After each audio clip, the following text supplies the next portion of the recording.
Good morning. It is the Drake Toll Show. Westwood One Sports, the Westwood One Sports app. What the hell was that? Let's get to business. There's no delay. There's nothing else. I don't have anything else for you today. Everything else that I had planned, everything else that producer Addie Bates, Curtis Poindexter, who runs the board, everything else we talked about is thrown out the window. Any plan for the show today is put on pause after what happened last night in the Garden. Off 9 days of rest, the New York Knicks did the impossible. I thought about turning this game off. Why wouldn't I turn this game off? It's over. The Cleveland Cavaliers are up by 20 points with 7 minutes to go.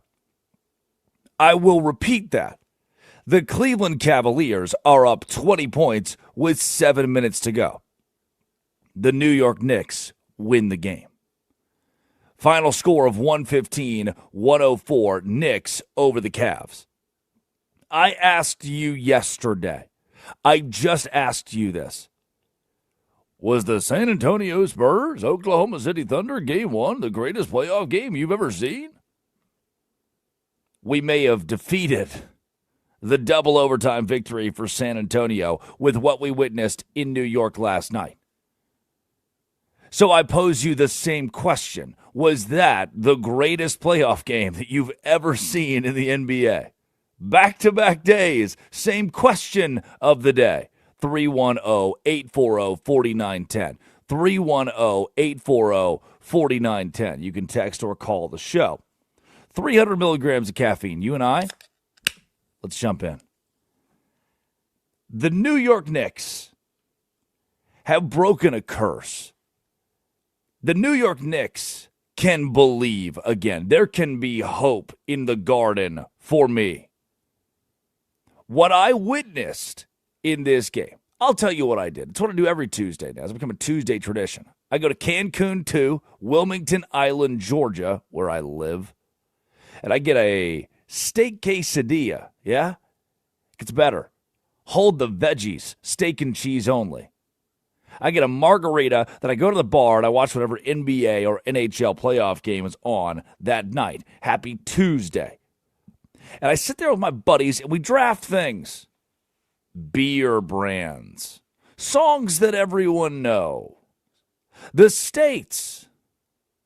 And as fun as beer brands, songs that everyone knows, and the states are, I'm peeking around the corner in that bar, that little TV. It's got the Knicks Cavs game on, thinking, man, how in the world? You're right, 9 days off. I guess the Knicks just didn't have it, huh? Because the first quarter was dismal all around. 23-16, the Knicks led the Cavs going into the second quarter, where it sped up a bit, but at halftime, New York had 46 points. Trailed the game by 2 in a slop fest. Just for the third quarter to explode in Cleveland's favor. Oh, and by the way, once Cleveland got up going into the fourth, it either stayed like this stagnant 15-point Cleveland lead, or it would climb. It would intermittently climb up into 20-point range. And there was nothing the Knicks could do about it. Jalen Brunson had been neutralized. Donovan Mitchell was taking over the game. The ball movement from the Cavs slow the game down, move the ball, muck it up, and let's go home. In a low-scoring victory, the Cavs just wanted to ice things out. Did you hear me? Cleveland up by 27 minutes to go. Let's play not to lose. The game goes into overtime where the Knicks win it by 11. And that's the thesis. That's the thesis. Knicks fans can hope again. They can believe again. This Knicks team is going to the NBA Finals. A win like this for New York, Mike Brown, who've had 9 days off, versus Cleveland, who played this week, 2 days ago, A win like this is demoralizing to the point where Kenny Atkinson and the Cavs are done. There is not anything they can do the rest of this series to come back. And I pose the question, Kenny Atkinson, why did you not call a timeout late? You're up by 20 with 7 minutes to go. That means the Knicks would have to go on a historic run to win the game. Why would you not call a timeout? In a second, we'll hear from Kenny Atkinson, who answers the question I just posed. Moreover, why would you not call a timeout and take James Harden off the court? The Drake Toll Show, Westwood One Sports, and the Westwood One Sports app, I've waxed poetic about how I feel like James Harden in the postseason this year has stepped up and looked better. Last night, wrong. He made me the idiot. How are we not double-teaming Jalen Brunson? And why is James Harden on the basketball floor? He should be, as far as humanly possible, from the court. Send him to anywhere else in New York City that's not Madison Square Garden in a game like this. Harden had more turnovers. Listen to this stat. You will walk into the office today. You will meet your buddies for lunch. You will be hanging out with your friends in McKinney, Texas. And I need you to tell your buddies this. James Harden had more turnovers than field goals. 6 turnovers, 5 field goals. James Harden had more turnovers than field goals. That's not even the stat I want you to give them. You ready? James Harden had more turnovers than field goals for the 6th time this postseason. For the 6th time this postseason. Are you kidding me? Clark? A colossal fall apart. How did it happen? We've got the highlights. The NBA compiled a minute. A minute of Jalen Brunson. From the 5:50 mark, the Knicks are down 15 with 5:50 to go in the game, to the 3:30 mark. It's about 2 minutes and 20 seconds. On the nose, actually, 2 minutes and 20 seconds. Where because of Jalen Brunson, who dropped 38 last night, the Knicks go from down 15 to down by 5. Here is the Brunson takeover in the last 5 minutes of the game. It only takes a couple of shots to put that pressure back on the Cavaliers. Brunson drives on Wade. Scoop layup is good. Beautiful shot from Brunson. Since my time in the league. Well balanced, well coached. But still trailing. Brunson banks it home again. Brunson guarded by Harden. Wants to clear out.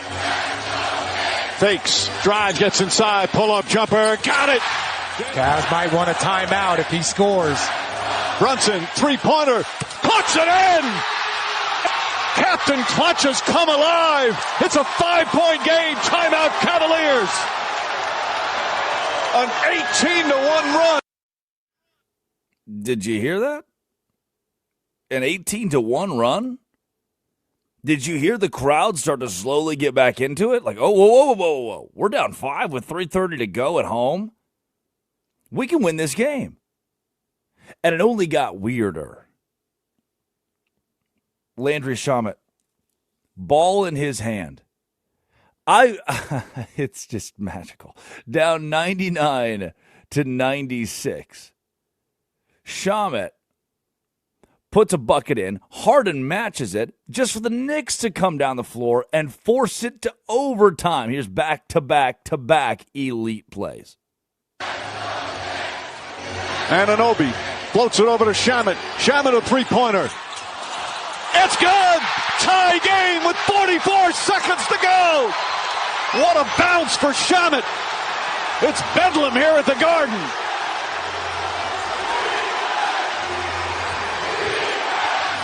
Harden pulls up jumper. Got it! James Harden with a huge bucket. Back to a 2-point lead. 26 seconds remaining. Don't want to give up a three. Brunson with Harden on him. Brunson on the drive. The floater bank shot. It's good. Tie game again with 19 seconds remaining. No timeouts right now called by Kenny Atkinson. Both teams have multiple timeouts. Any foul is a penalty. Mitchell to Harden. Shot clock is turned off. Merrill, three-pointer. In and out. That one halfway down. Bridges fires away. Won't go when we go to overtime. Did you hear that? Mike Breen just...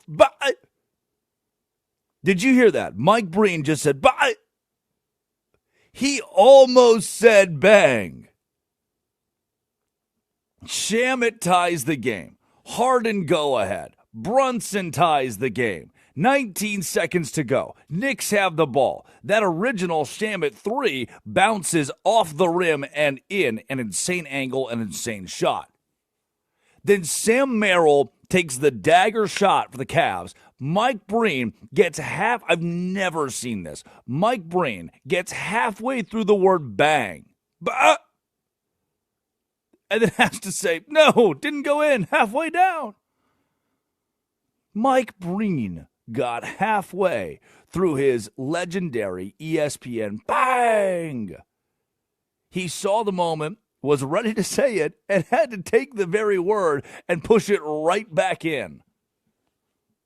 You understand how great an NBA game has to be for Mike Breen to take the word bang and have to stop 2 letters in?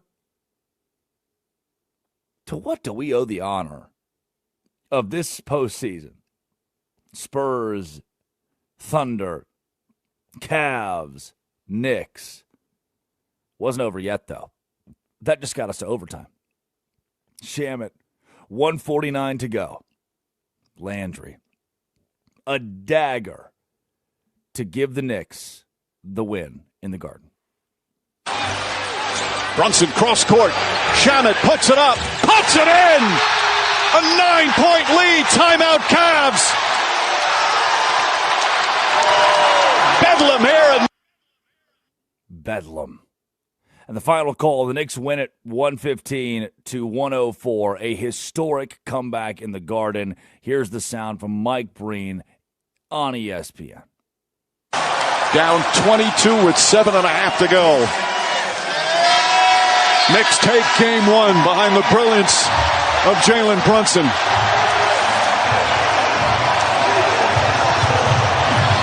Over the last 12 minutes, final 7 minutes of regulation and the 5 minutes of overtime, Knicks outscore the Cats 44-11.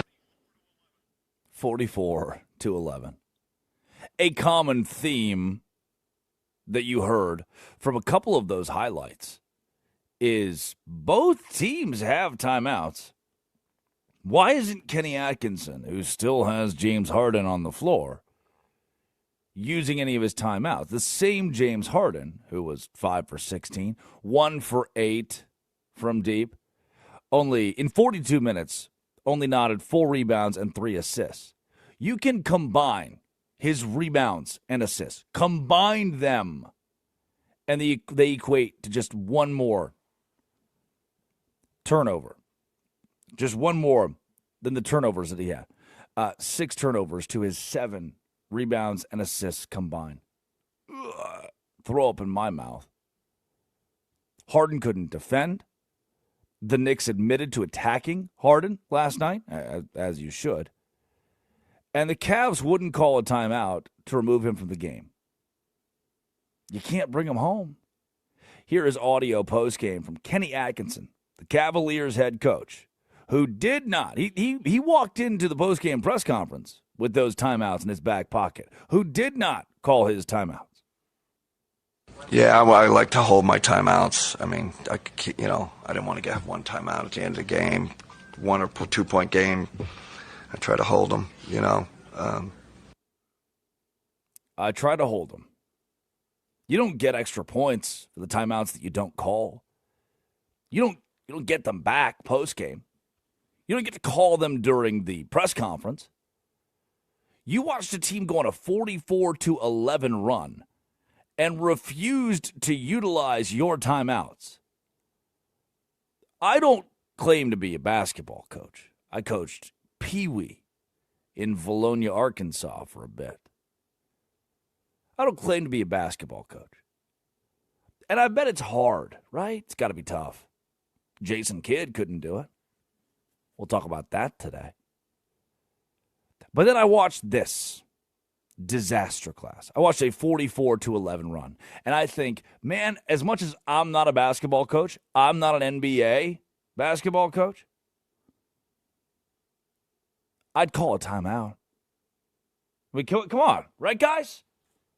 Come on. Do you agree?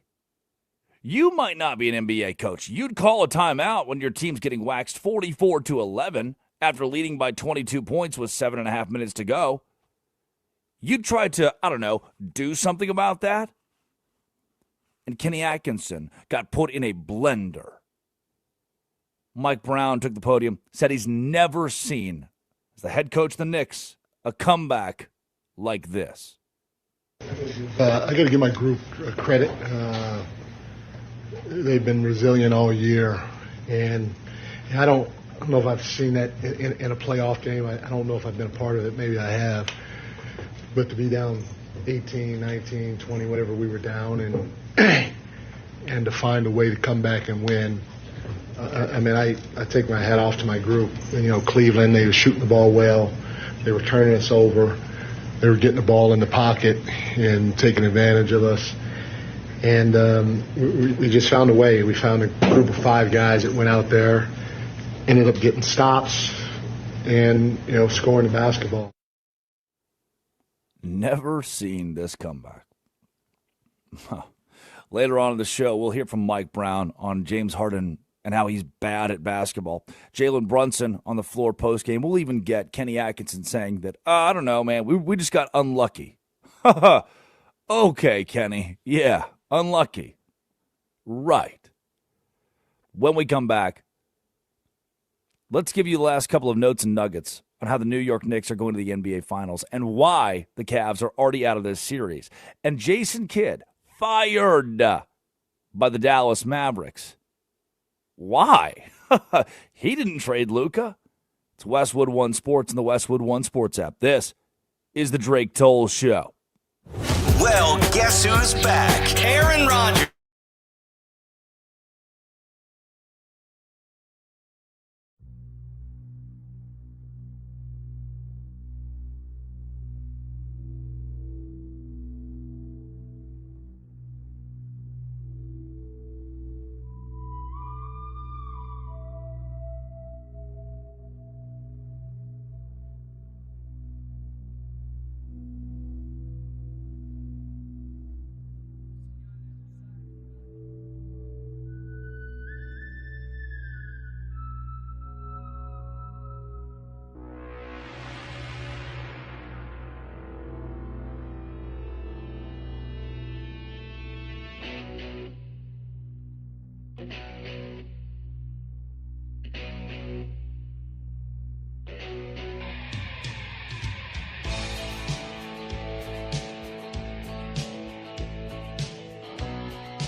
Texas! Tanner Thomas long balls! Big Gooner. Interesting per se. Anyway.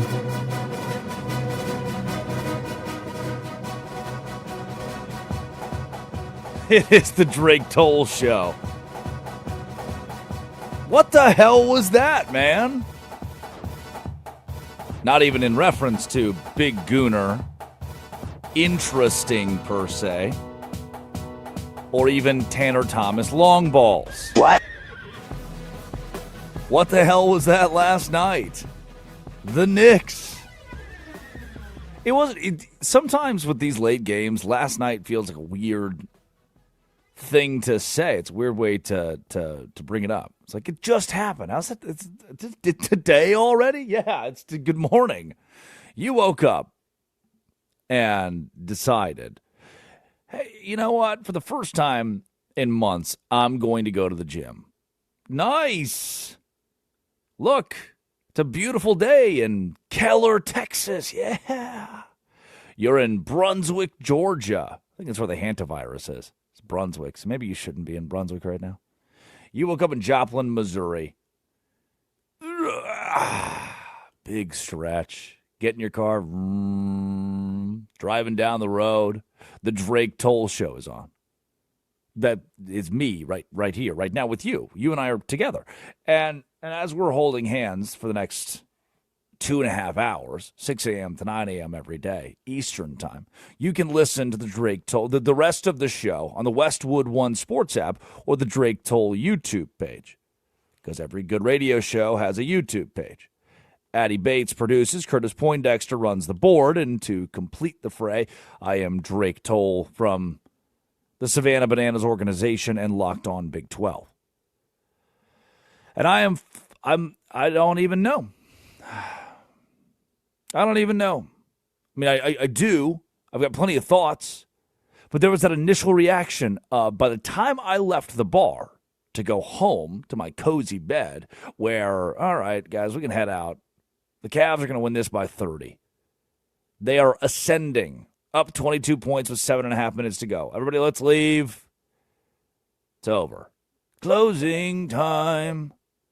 I spent $48 last night on the Touch Tunes. It's time to get my ass out of there.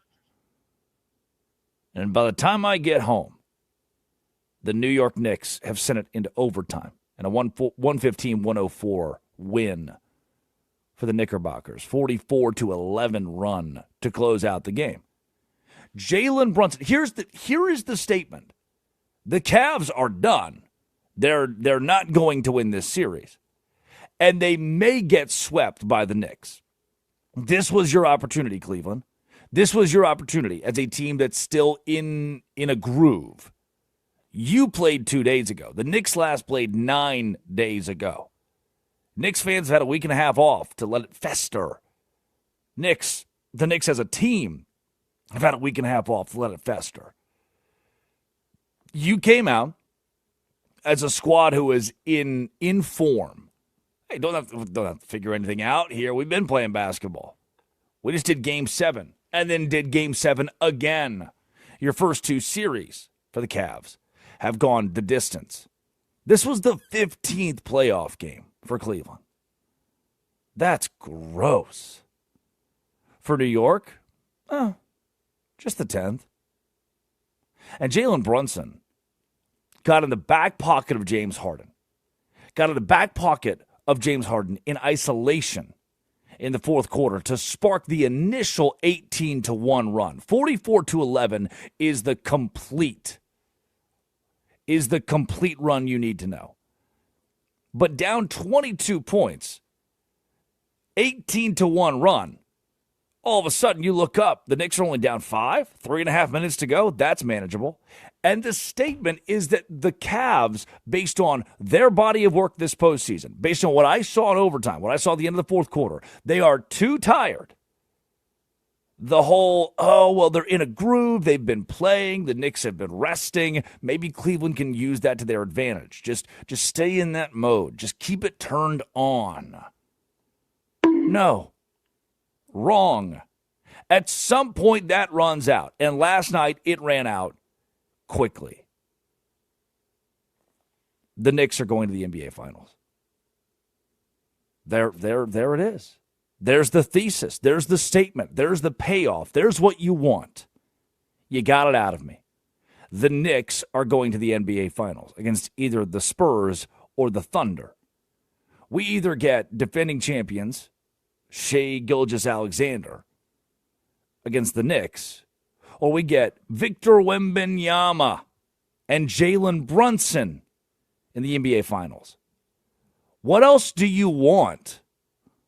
What else could you ask for in the world today?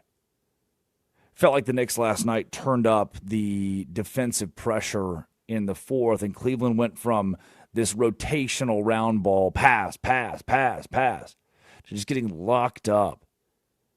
That fluidity that built the 22-point lead, slow it down, muck it up, let's play efficient.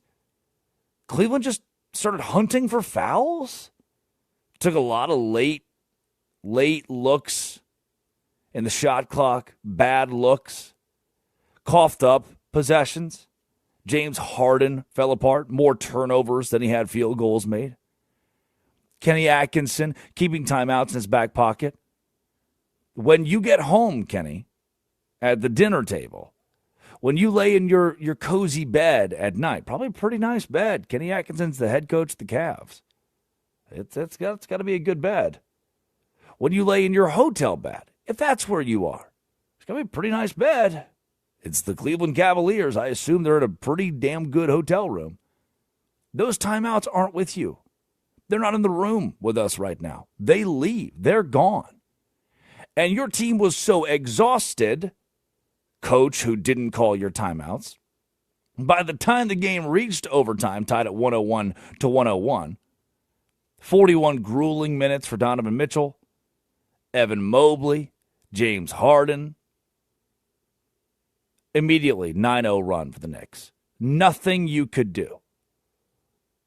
And then you go to the Curtis, that audio, Kenny Atkinson on not calling his timeouts. Could you play that for me again, please? Yeah, I like to hold my timeouts. I mean, I didn't want to get one timeout at the end of the game, 1 or 2 point game. I try to hold them, I try to hold my timeouts. Touch yourself. I try to keep what? I try to not use the strategic thing the NBA has given coaches since the dawn of time to strategically help my team win. I tried to not use that. Donovan Mitchell said postgame, that can't happen, but it did. We play in 2 days. We can't sit here and let it kill our momentum, kill what we've been doing. I'm sorry, Donovan Mitchell, but it did. And Knicks fans, for decades, have been berated across the league. You're like the Dallas Cowboys of the NBA. Oh, look, the Knicks, this old classic brand, but you guys suck. Ha ha ha. The same old Knicks. But now you have Jalen Brunson, who is a certified, cold-blooded megastar. He is going to be a star in New York. The Knicks can divert a game where they're down 22 and kill adversity. Mike Brown, good NBA coach. Dominant statistical metrics, by the way. Outscoring Atlanta and Philadelphia by combined 194, the largest differential through a team's first 10 postseason games in NBA history. Fundamentally elite basketball. And if OG Anunoby for the Knicks is fully healthy, which 34 minutes last night looked pretty good to me, That's even better. I'm telling you, man. You feel that? When was the last time you felt like this about the Knicks? When's the last time you're like, oh, the Knicks? Uh-oh. They're actually good, and I can believe in them. That's different. Across the country in the NBA, right here on the Drake Toll Show, Jason Kidd fired as the Mavericks coach. Mutually fired, agreed to part ways. 2 weeks into Masai Ujiri, his tenure as the president in Dallas. That when I got that push notification, I thought I had had one too many margaritas at the Slop Mexican restaurant.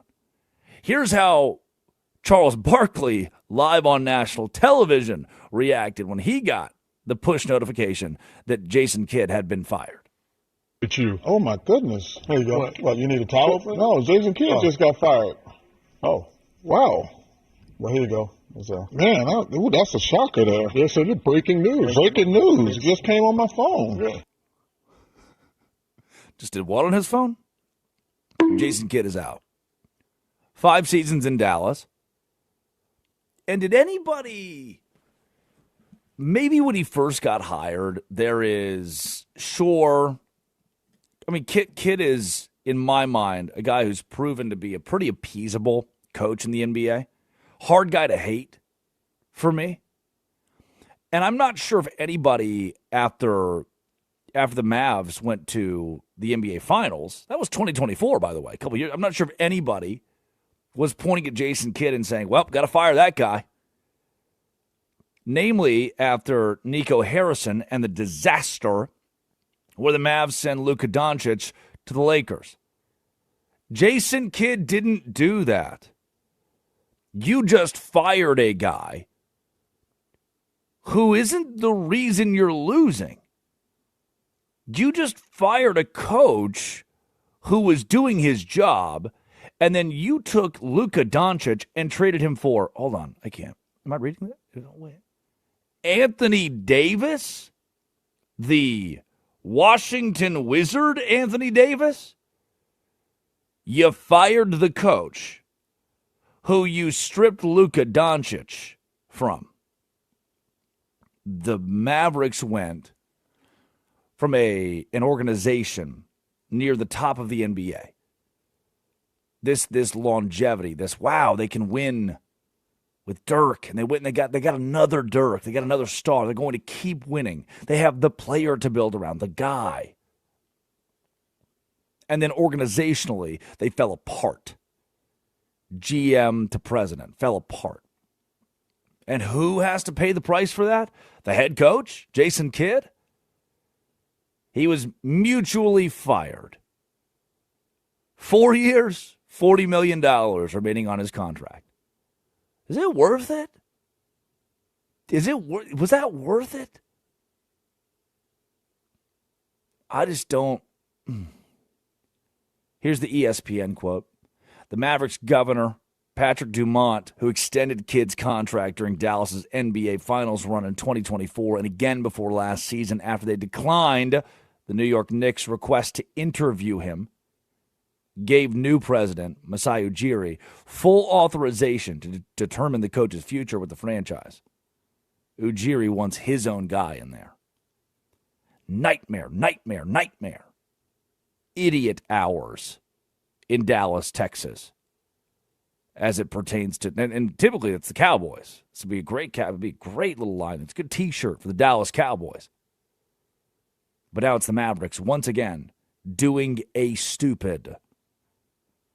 Curtis Poindexter runs the board in Culver City, California. Addie Bates produces out of Washington, D.C. And when we return, our biggest losers of the day could be you. Pollen season is here, but a dirty car doesn't have to be. Wash it away. TidalWaveAutoSpa.com for a quick wash and that clean car happy feeling. Find a location.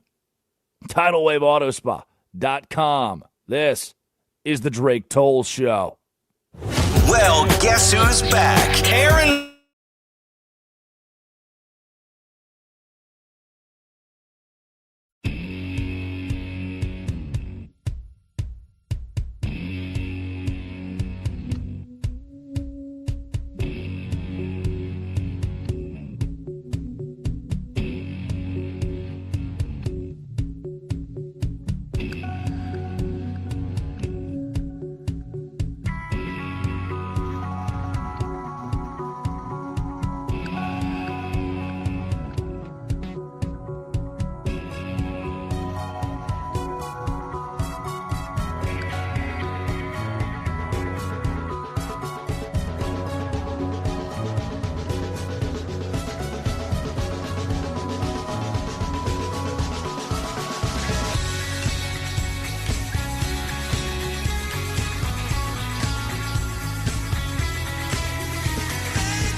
Gooner. It is the Drake Toll Show. All right, don't get distracted by last night's Knicks win. Doesn't change the fact the Spurs are the best team in the NBA with the best player in the NBA. Nobody freak out. Nobody freak out. Still Victor Wembanyama. And the Go Spurs go. Double overtime win in Oklahoma City. You want me to forget about that? The Knicks and the Spurs both, this first round of the playoffs, with awesome games, awesome wins. And what do we do to deserve this? Huh? Who was a good boy? Spurs 122-115, double OT at Oklahoma City. Cavs fall to the Knicks in the Garden, 115-104. In overtime, in a game the Knicks went on a 44-11 run to close things out at the 7.5-minute mark and on in that fourth quarter. And then tonight, guess what happens? We get Spurs Thunder again. And Thursday, guess what happens? We get Knicks Cavs again. What did we do to deserve this, man? And in the NHL, Golden Knights Avalanche tonight. Are the Avs truly the best team in hockey, or can the Golden Knights play total, utter, dominant spoiler? And the Canadiens and Hurricanes will begin their series tomorrow in Carolina. In the meantime, on the Drake Toll Show, Westwood One Sports and the Westwood One Sports app, you can get involved. 310-840-4910. 310-840-4910. Had a text on the hotline say the Mavs were looking for a fresh start and a clean slate. That's a good point. Kidd continued to lie about his involvement with the Doncic trade. Cuban, who still owns a portion of the team, claims the Kidd knew and was aware of the trade before it went down. Also, Kidd was not at the press conference for Ujiri's introduction. Writing is on the wall. Mutually fired, by the way. Did he lie? Did he know about the Doncic trade, or was he just a product of a bad decision from his organization? Does Jason Kidd deserve to be a biggest loser of the day?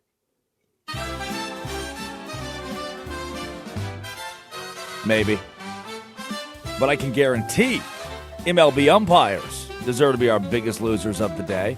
In a wild happenstance, Cubs-Brewers, home plate umpire was so sensitive, he just ignored the ABS challenge, calling a ball a strike. Here's the audio from Marquee in the Cubs stream. For three, tailor-made. In it up. Call on the field of the ball to catch the challenger. William Contreras is aggressive. It's ABS powered by T-Mobile. That's a strike. I mean, just barely, but it was. I feel like he got lucky with that challenge. It's not really a great time to challenge. No. Oh, man, yeah. Contreras to contrarian. Call stands and pitches the ball. Milwaukee will retain their challenge. Wait, what?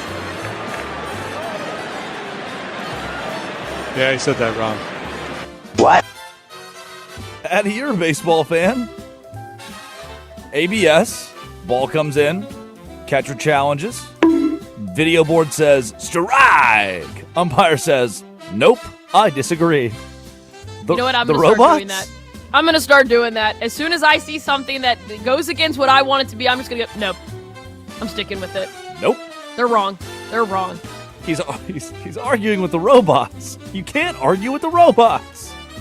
I think it's really funny because these umps, we're not going to get rid of the umps. That's not going to happen anytime soon because you still need the human aspect of the game. But damn, they're trying their hardest to get their asses out of there. They're really making it easy for us to just be like, you know what? You're actually not good at this. You're actually really not good at this. We'll just take the robots from here on out. Ugh. Bad day to be an ump. Do you think Banana Ball will be the first league to go to robot umpires?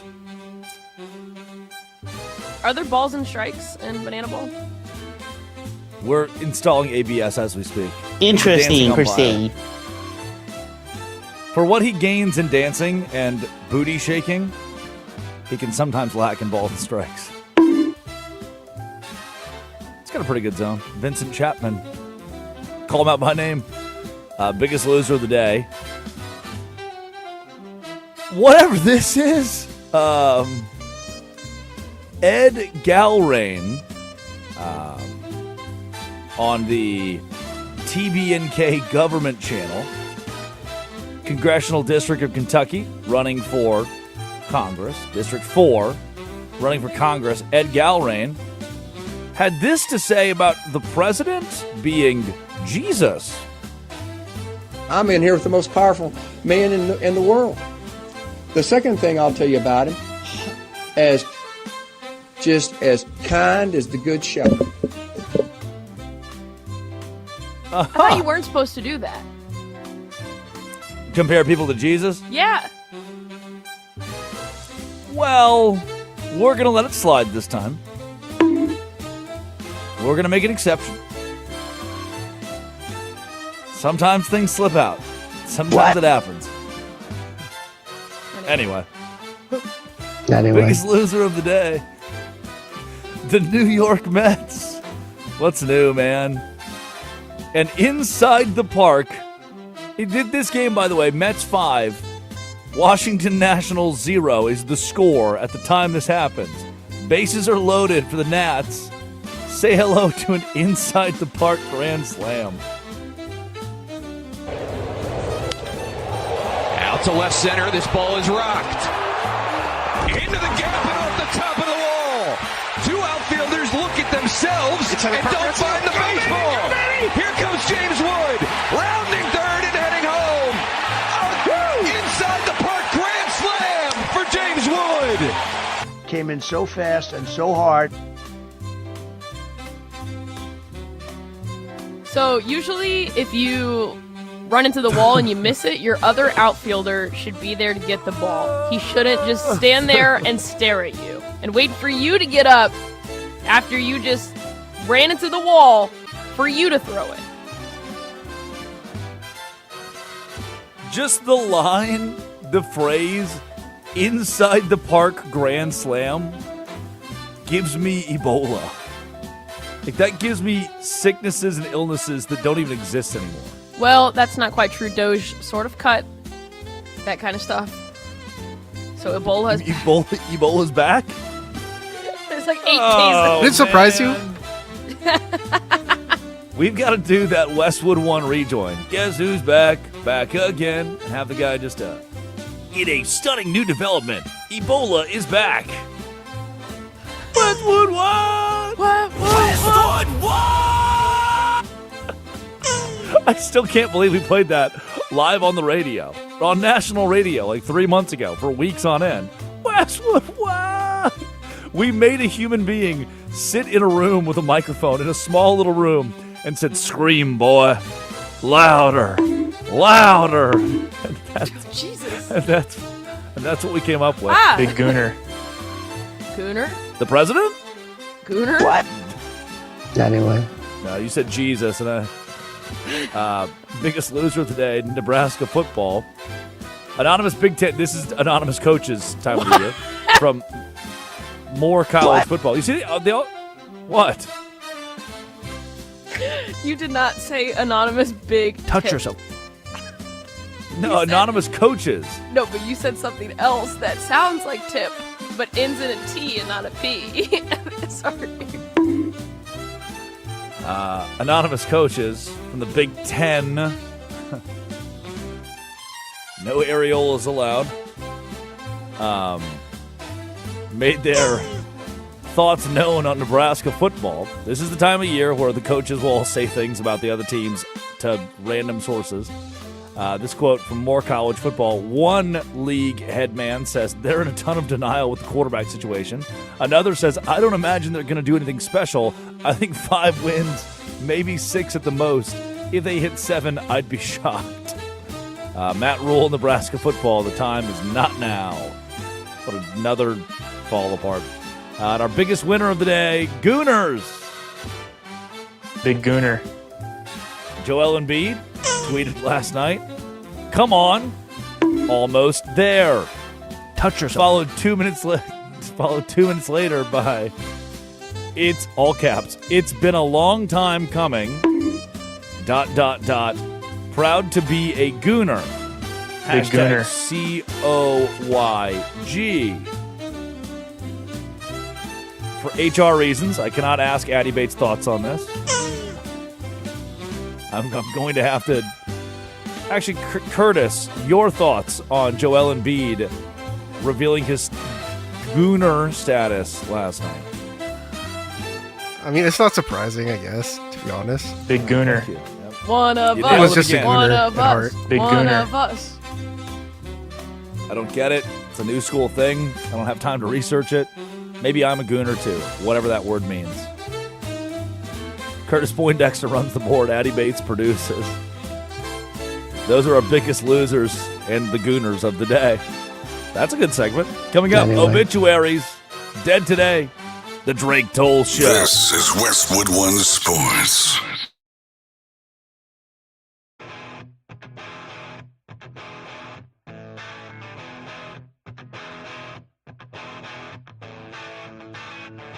Make up your mind. Decide to walk with me around the lake tonight. Around the lake tonight. By my side.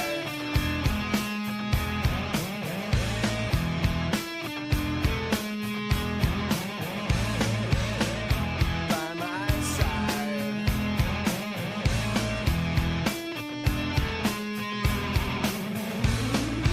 I'm not gonna lie. I'll not be a gentleman.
Make up your mind.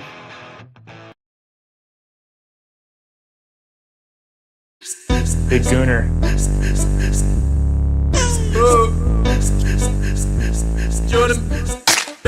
Good morning. It is the Drake Toll Show on Westwood One Sports and the Westwood One Sports app. Drake Toll with you. Big Gooner. Of Arkansas fame with the Savannah Bananas organization and Locked On Big 12. And the Knicks last night are the story today.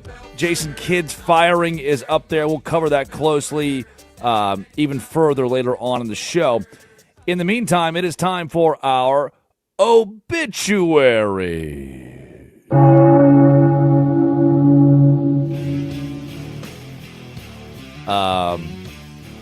Look, man.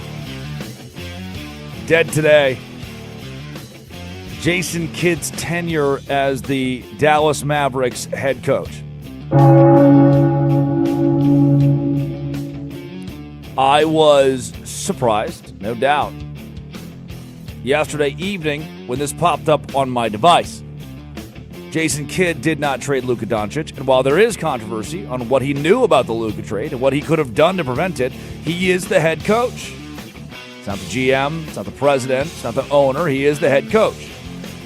He's not the one who calls the Lakers and says, please send me old, washed, tired, broken Anthony Davis and take my fat slob, Luka Doncic. That was not Jason Kidd. Could he have been involved? Did he know about it? Interesting, per se. Good question. However, his firing, 2 years removed from an NBA Finals appearance with Luka Doncic on the team, and then you got rid of the guy who got you to the finals, feels like another weird, kind of shallow, odd move by the organization. Addie, Jason Kidd fired. I think it would be crazy to assume that he did not know about the Luka Doncic trade. That is crazy to assume. That's not usually how organizations are run. You don't normally just hide everything from your head coach. So I think there's a lot. I mean, they have not performed. Yeah, they got the number 1 overall pick with Cooper Flagg. Cooper Flagg is great. But it's kind of looking like it's going to be a Paul Skeens of the NBA where you have this big talent, but you're not winning, so you're wasting his prime years. I mean, granted, the Pirates are now winning, but the Mavs just need to clear house, get rid of everyone, honestly, and just start fresh. That's what they need to do because that organization right now is a joke. You went from being competitive for a couple of years, you had Luka Doncic, you had this face of your franchise, and then you started making some really dumb decisions. So I think this is the right move. Are all the losses on him? No, obviously not. It's never always just on the head coach, but this is the right move for the Mavericks. They are on their way to clearing house with everybody. And did he know? Yeah, I'm with you. I think he was aware of what was happening. Could he have prevented it? That's where I think, that's where I give some reprieve to Jason Kidd. I don't think he could have prevented Nico Harrison sending Luka to L.A. That's where I give Kidd a pass there. And if they want to clean house and Kidd's just a part of that carnage, well, he is. Nothing I can do about it. Anyway. Dead today, the Cleveland Cavaliers. Yeah. Here is the final call. Mike Breen paints it so eloquently on ESPN. The Knicks and the Cavs when the clock hit 0 in overtime. Down 22 with 7.5 to go. Knicks take game 1 behind the brilliance of Jalen Brunson.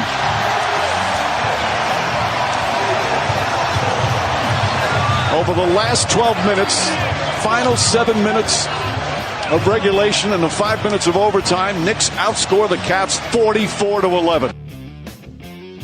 Addy, for the last 7 minutes and 30 seconds of regulation, the entire overtime period, the Cavaliers were ass. That is actually, if we're going to talk about coaching, that is bad coaching.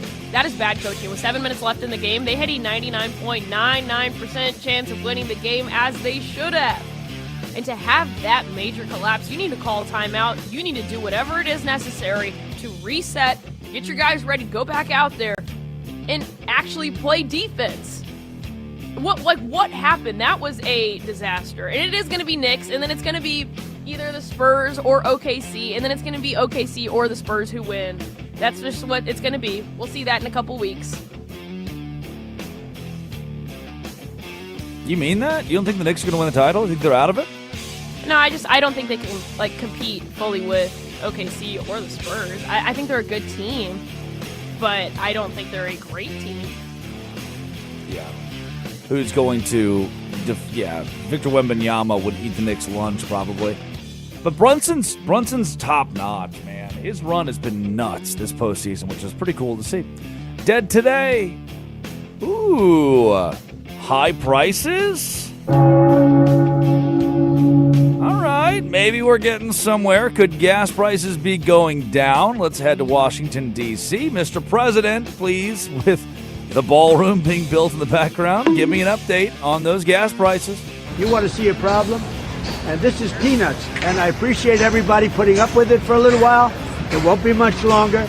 But you're going to have, and frankly, there is so much oil out there. One of the things that is happening is these big ships are coming up to Texas, Louisiana, and Alaska, and they're loading up. But I don't even think about that. What I think about is you can't let Iran have a nuclear weapon, and they won't have a nuclear weapon, and they fully understand it.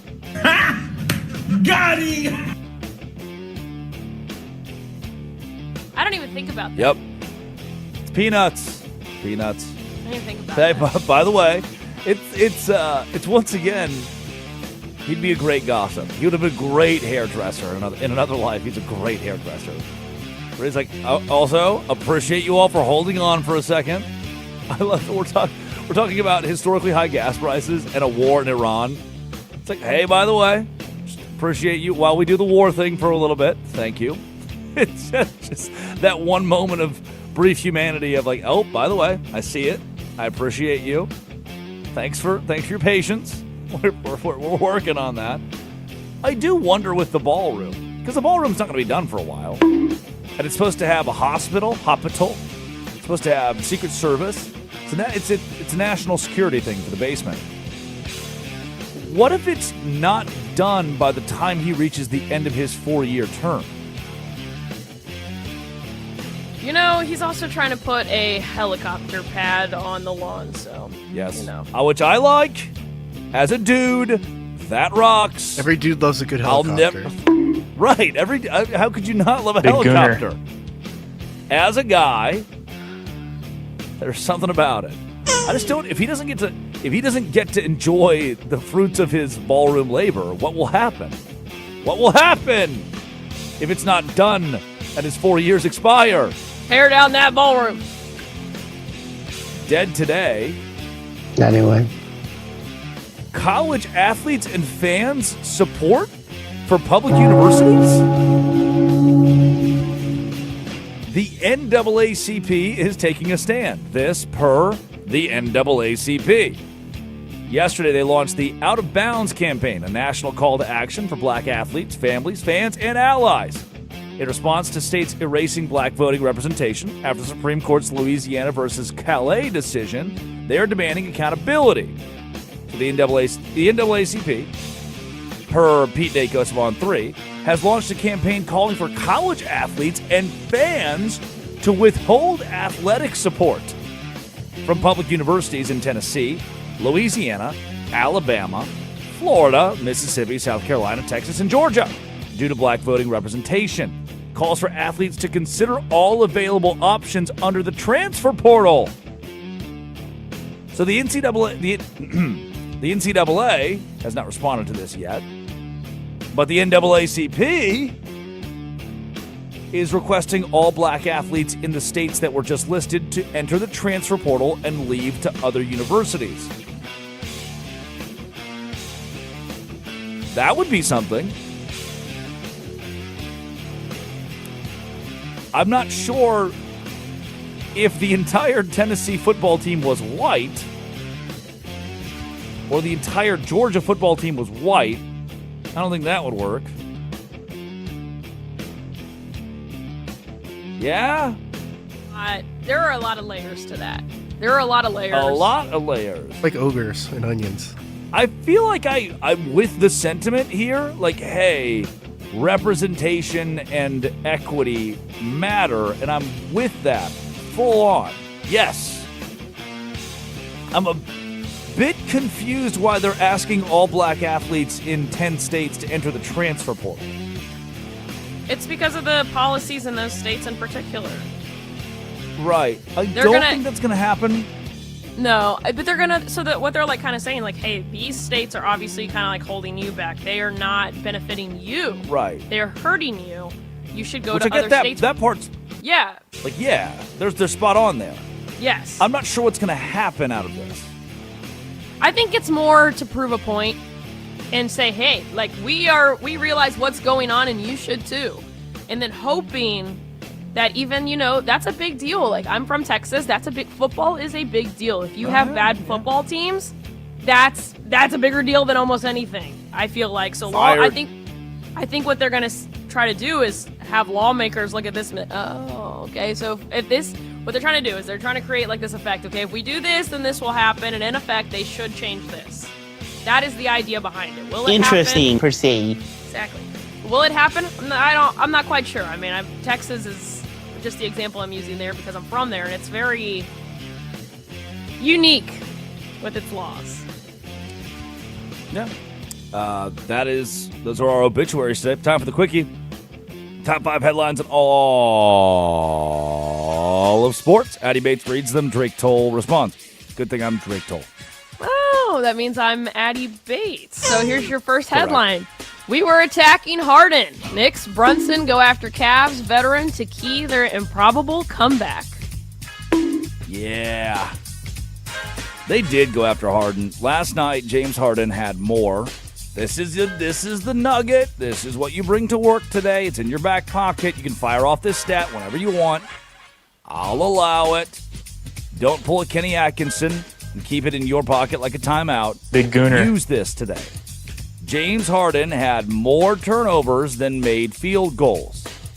That is the 6th time this postseason that James Harden has had more turnovers than he has had field goals. For a guy who I've been complimentary of, that is bad.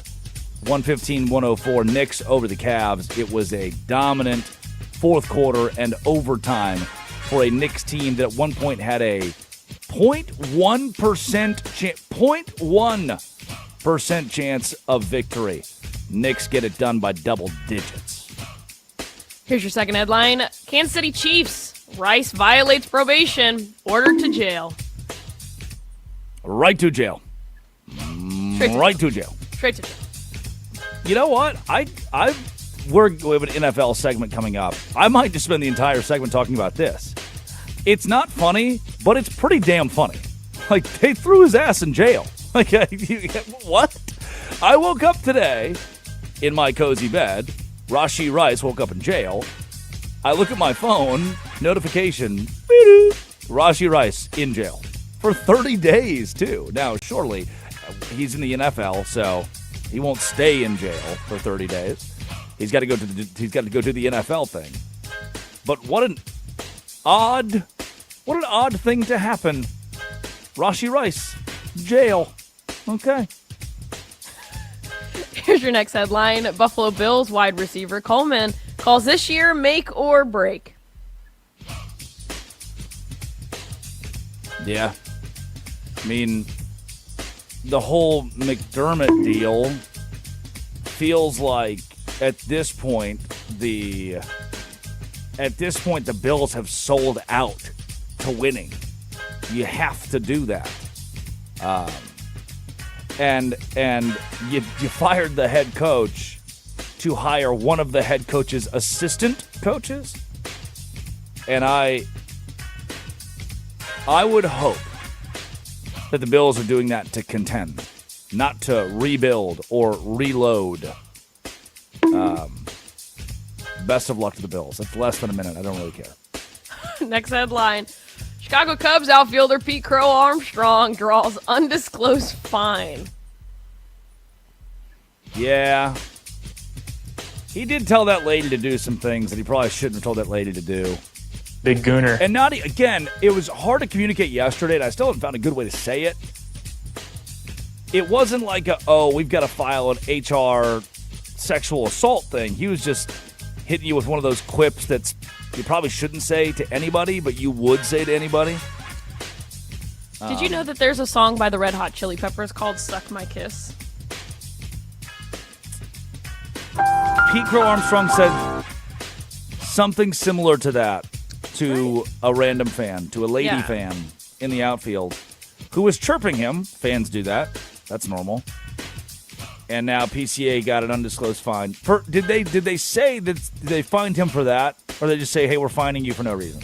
No. Okay. So the fine, they're not going to give a price on this, but they are very clear this is why he's being fined. $69. Nice. Yeah. Big Gooner. Final headline. Game ones in the NBA's conference finals were beyond belief. Good answer. Yes. The question was posed to our listeners. 310-840-4910. 310-840-4910. 2 days ago. I think it would have been yesterday. After a couple days ago, the Spurs and the Thunder were awesome. Double overtime awesome. Then last night, the Knicks and the Cavs. Knicks down by 22 with 7.5 minutes to go, and they win the game in overtime in the Garden. Spurs steal one on the road. Knicks bury the Cavs. It's going to be a Spurs-Knicks NBA title. Hello, 1999. 30 years in the making. Spurs-Knicks NBA championship. Yeah, let's fight. I've held the Larry O'Brien trophy. Did you know that? Like a baby. Oh. Really random. Drake is cool, Thought guys. you should know. Drake is cool. Big Gooner. Drake is cool guy. That's what you're looking for there. Drake is cool guy. That's a minute. Coming up, Rashi Rice is listening to the Drake Toll Show from jail. Why? Westwood One Sports and the Westwood One Sports app. This is the Drake Toll Show. The Rams, led by NFL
Drake Toll show. I'm just thinking about. I'm picturing Rashee Rice in jail, bopping along to that song.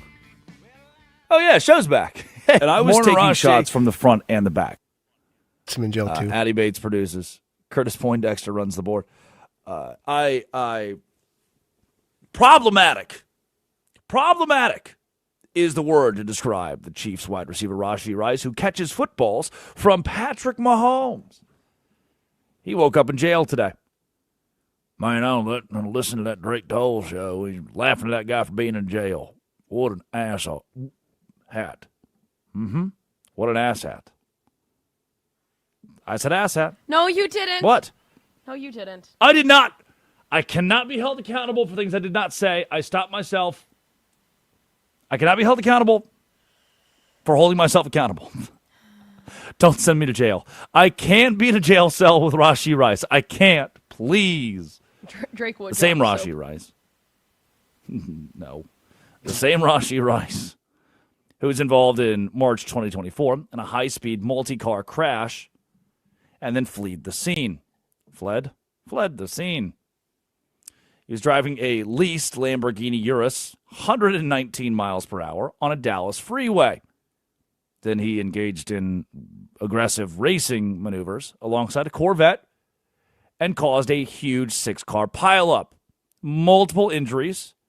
Marijuana was discovered inside the vehicle. And then Rice and his companions said, run! They fled the scene. Police arrived, and Rashee did not check on any of the injured victims. That was March of 2024. May of 2024. Weeks after that crash, Dallas police opened an investigation into Rashee Rice after he was accused of striking a photographer at a local nightclub. Why are photographers at the nightclub? While the photographer ultimately decided to not press criminal charges, the investigation was dropped.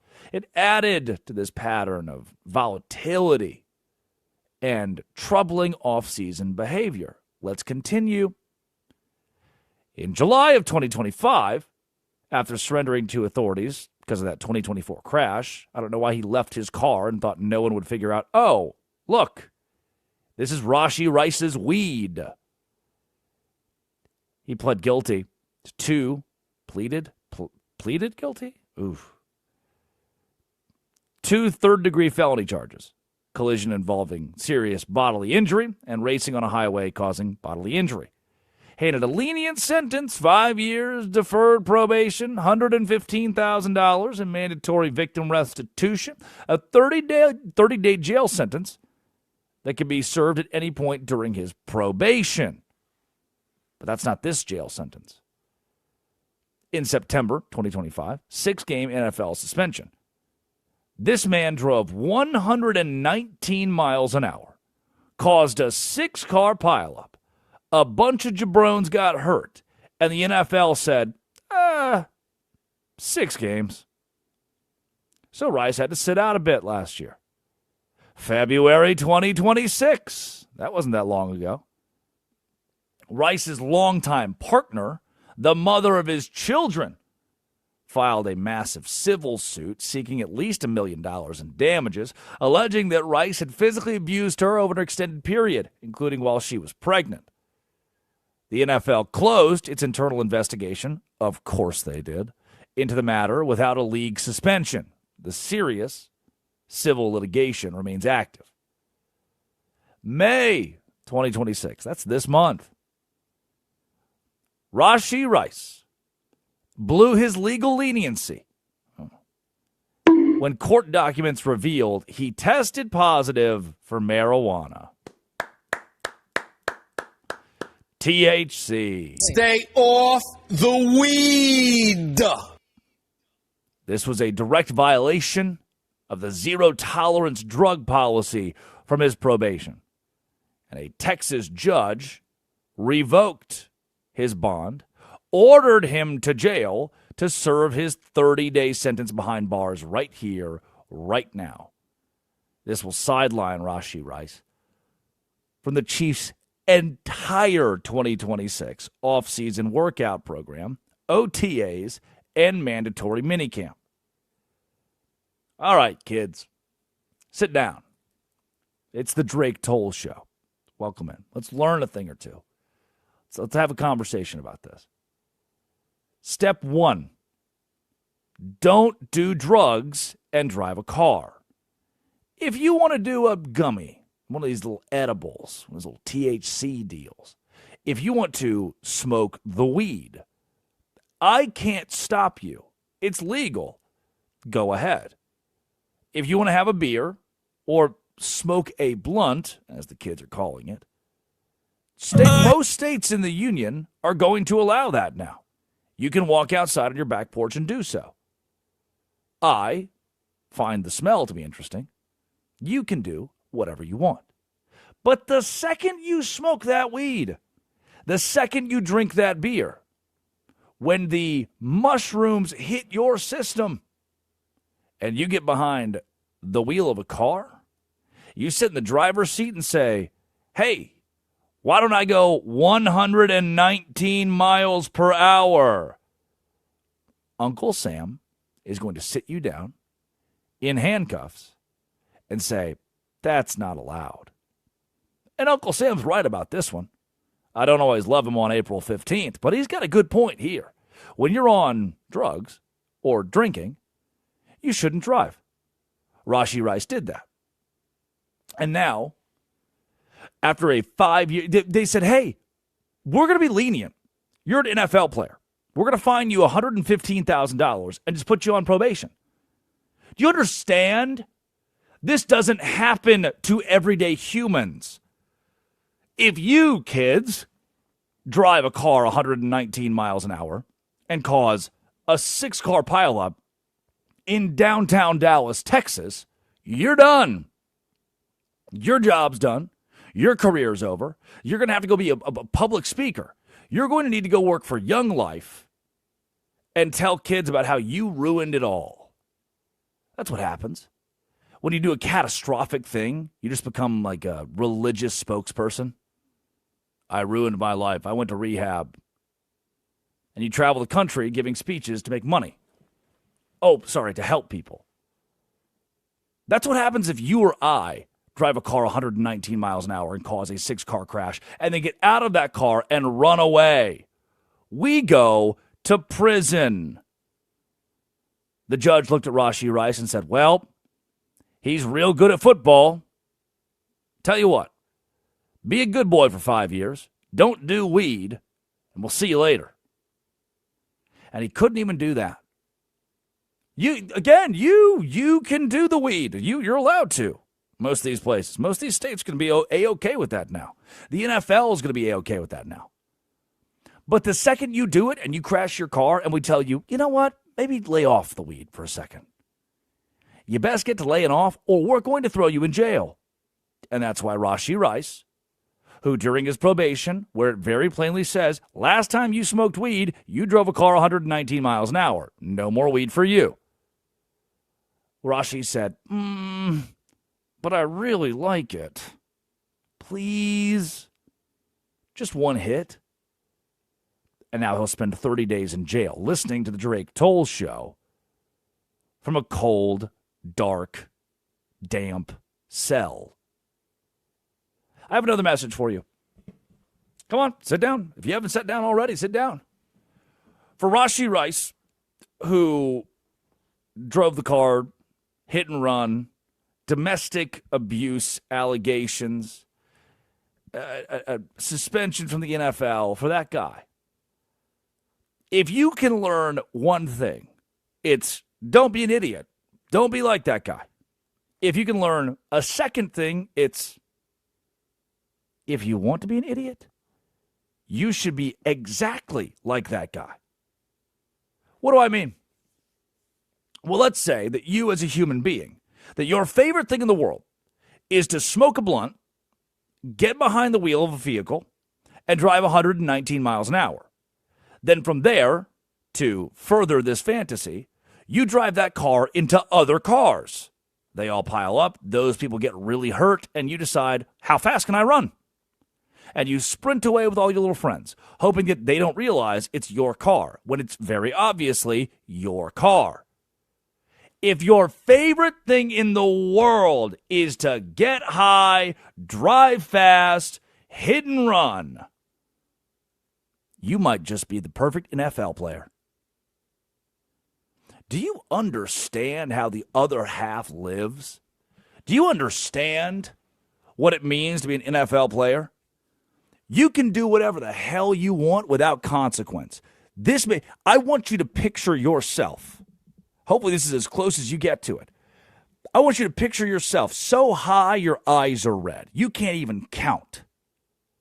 And then you drive a car 119 miles an hour. Picture it. And then you hit another car. Picture it. And then you get into a pileup. You picturing it yet? And then you run away.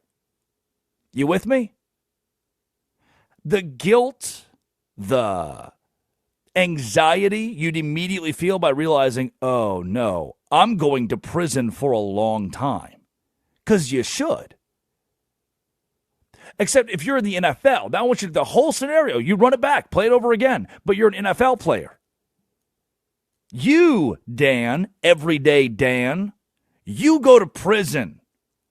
The NFL player gets he didn't mean to. 6-game suspension. You get 6 weeks off work. Congrats, go to Cancun. You get 6 weeks off work and 5 years of please don't do weed. All of us go to prison. You, because good at football, can hit and run and not go to prison, get free vacation, have to pay $100,000, not that much for you, and just not do weed for a little bit. What a world we live in.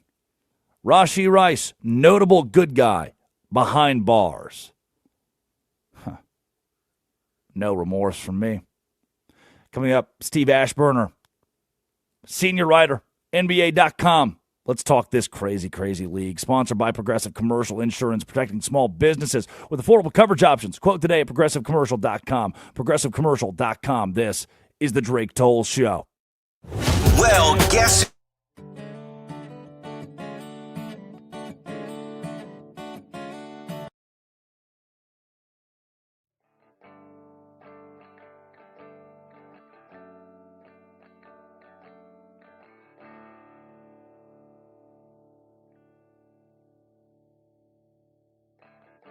She thinks she missed the train to Mars. She's out back counting stars.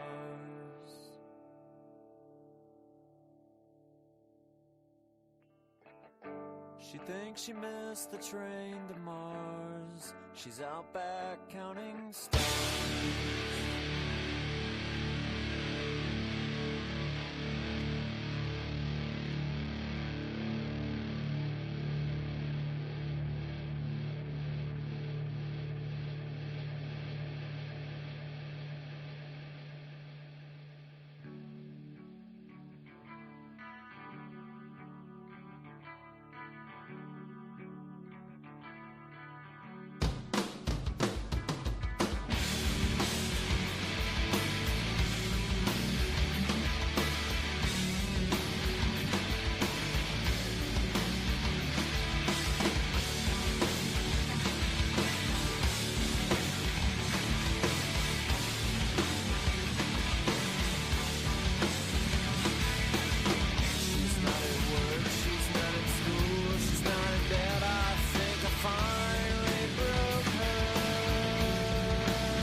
she'd be there holding daisies.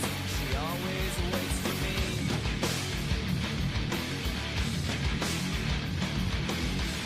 She thinks she missed the train to Mars. She's out back counting stars.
Good morning.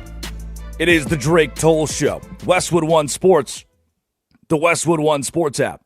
To what do we owe the honor, the pleasure of a double overtime Game 1, San Antonio on the road? Victor Wembanyama from 32 feet out, draining a shot that helped the Spurs knock off the Thunder in Game 1 and begin that series, the road team winning. To what do we owe the honor of last night, the New York Knicks? A 22-point comeback to knock off the Cavs in OT.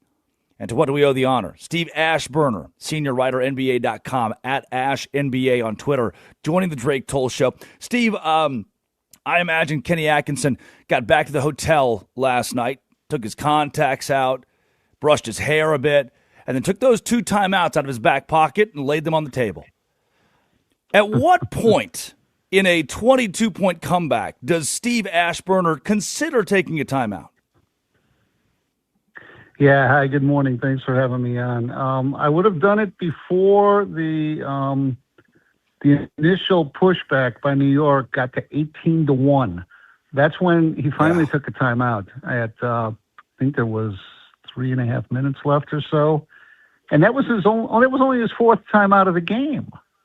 So, that there was still a use it or lose it timeout, right? And so he ended up with 2 because that's what you get, in the final minutes only, and that's what you get in overtime. But he should have done something to stem the tide, to stop the bleeding. There's plenty of culpability to go around for the Cleveland Cavaliers and what they did and mostly what they didn't do in the Knicks' big comeback. It's that's one of those. It's like the old line about "I'm going to hit you so hard I hurt your whole family." I mean, it's one of those punches delivered that could have 2-3 victories worth of impact for the Knicks and defeat for the Cavaliers. I'm glad you phrased it that way, Steve, because it feels like for a Knicks team that was off for 9 days, Cavs got 2 days of rest coming off their second consecutive 7-game series. One of these teams is rested. One of these teams can muster a 22-point comeback, and the other just keeps playing basketball. At what point are the Cavaliers out of steam? Well, I mean, it seems like they squandered such an opportunity. They essentially have to beat New York 5 times to win this series, because when you're up 22 with less than 8 minutes left, you essentially won that game if you do things just smart and don't allow yourself to be exploited defensively and don't just try to play the clock. Still play, the way that got you that lead. Be attentive to what New York is trying to do to hunt James Harden the way Jalen Brunson did. And yet you're almost robotically, you're switching. Well, we switch. That's what we do. And you can do that time and time again until what happens. And you got to change it up. I mean, it's just defensively, could they have used different personnel? Kenny didn't substitute much during that disaster. And it's so that sort of Cleveland, that was their opportunity to beat a rested and rusty Knicks team and steal the game they need to get on the road in the series. And now they have to win all their home games. They still have to win one in New York, and they spotted the Knicks one to this point. Steve Ashburner joining the Drake Toll Show at AshNBA on Twitter. Steve, it was a dour way for me to start this with you on Cleveland's shortcomings. Just these 2 games for the average NBA fan who loves the Dallas Mavericks, what a day for that guy, or loves the LA Lakers, just appreciating basketball. Have you seen in your decades covering the NBA a better start to a couple of electric conference finals? It's hard to say I've seen anything better. This is as good as it gets. How people get. Say you're a fan of a team for years and years, and then the team makes a late season run, and they make noise in the playoffs, and some of those hardcore fans start to resent the bandwagon jumpers. It's like, well, you haven't paid your dues like I have. It's sort of this exclusivity thing. Well, I think that hardcore NBA fans can feel a little bit of that right now because, casuals, they can jump on board this conference finals round and be seeing the best of what this season has had to offer. There's plenty of highlights in the course of an 82-game schedule, but there are also plenty of lowlights, and even the league came out and was wringing its hands over, the tanking that went on for draft lottery position and all of that. Well, right now, I mean, this is what postseason basketball is supposed to be. And, you can say, well, it's a best-of-7 series. It doesn't have the urgency of the NCAA tournament, and that's what the college game has, all that excitement and, win or go home. Well, when you have 2 opening games like these series have had, things get pretty urgent pretty fast, certainly in the moment and even in the course of the series. What comes next? And these games are coming rapidly now. They're not 2-3 days in between the leisurely pace of the first round where you're trying to get everybody on TV. This is every other night. And, it's a bigger ask of the players, of the coaches, even of the fans. And I think it's been exhilarating to see these 2 games. Double overtime one night. I mean, that brought us all sorts of stuff that was unexpected and eye-opening. And then last night, woe to those who figured, well, I'll tune in 2 nights and see if the Knicks can do a little bit better, when that team was down by 22. Steve, speaking of that double overtime game and Victor Wembanyama, 41 points, 24 rebounds, 3 blocks in his 49 minutes on the floor. He's become unstoppable. I mean, you earned that nickname Alien for a reason. And if the Spurs go up 2-0, namely being in Oklahoma City with a guy like Victor Wembanyama, that could be, as good as the Thunder are, that puts them obviously in a whole heap of trouble. Looking at tonight's game, is this a must-win or close to it for Oklahoma City, seeing how good Victor Wembanyama is right now?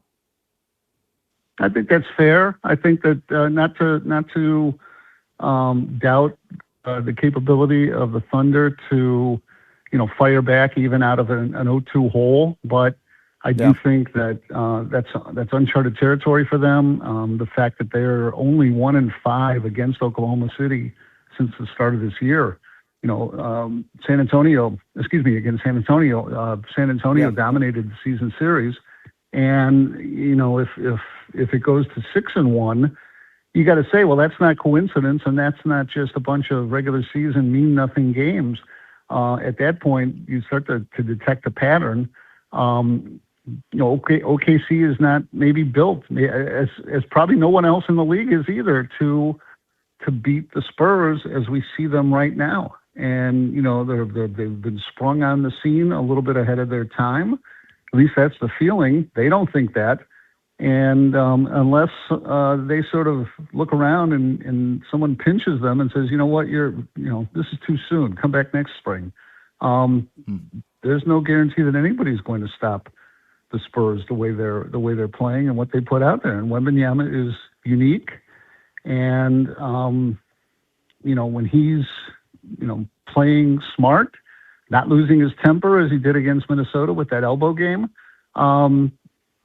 he's got everything he needs to not just beat you, but to stir echoes of great players of the past like Kareem and Wilt and some of these dramatics that he puts out there. So, yeah, I think Oklahoma City is facing a rare must-win for a team that for the last couple of years has been essentially a machine.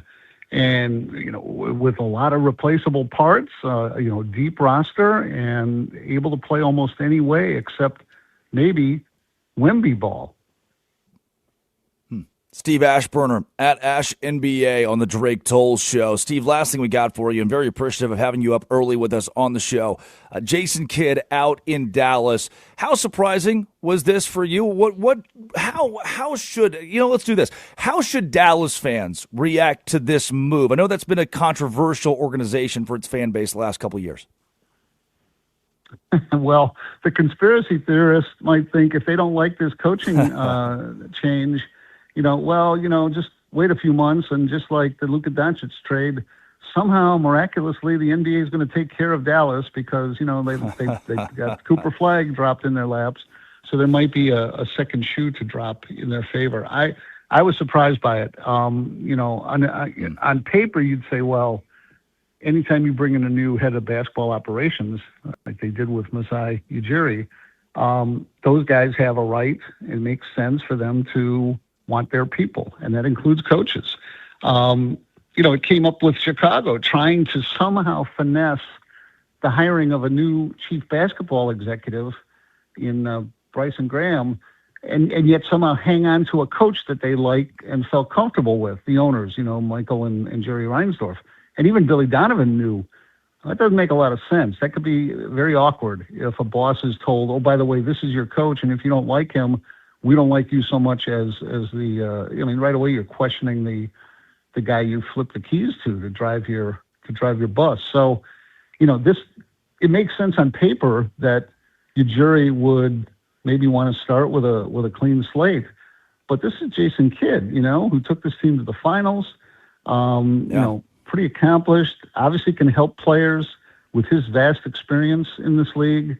Has a pretty good reputation. He has also, the shades to that reputation of power grabs in Jersey and Milwaukee, and a little bit of friction, a little bit of tension. But I'm not familiar with any of that coming out of Dallas prior to this. So it could just be that he could have been John Wooden, he could have been Red Auerbach, and Masai Ujiri would say, I want to hire my own coach. So maybe that happens now. I don't think we have to worry about Jason Kidd. He has 4 years and $40 million left on his deal.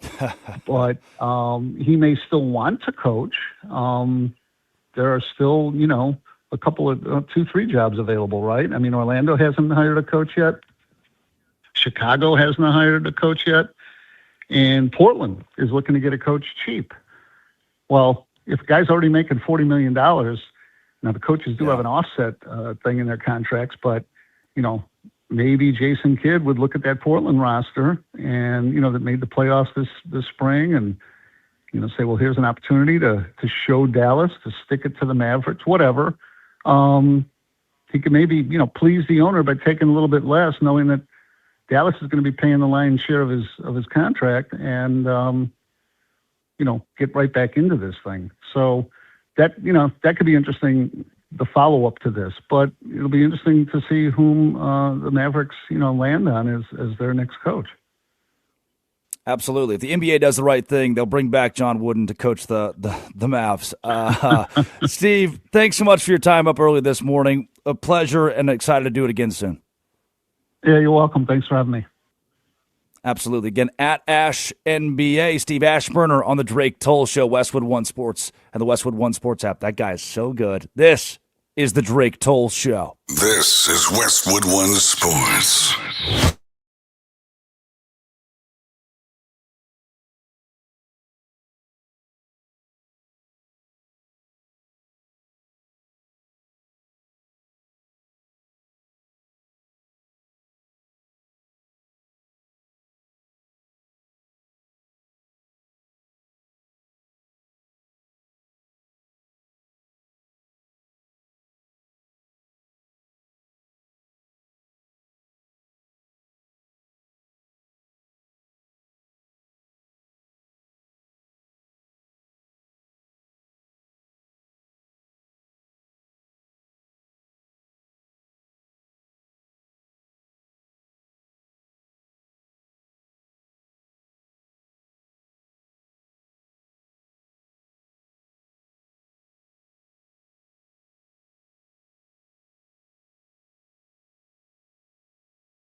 Big Gooner.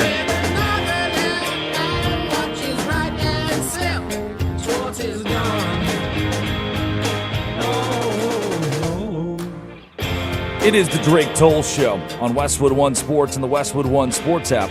Good morning to the world. Drake Toll with you from the Savannah Bananas organization and Locked On Big 12. Good morning, Los Angeles. You woke up today, headed to school. It's May 20th. They still doing school?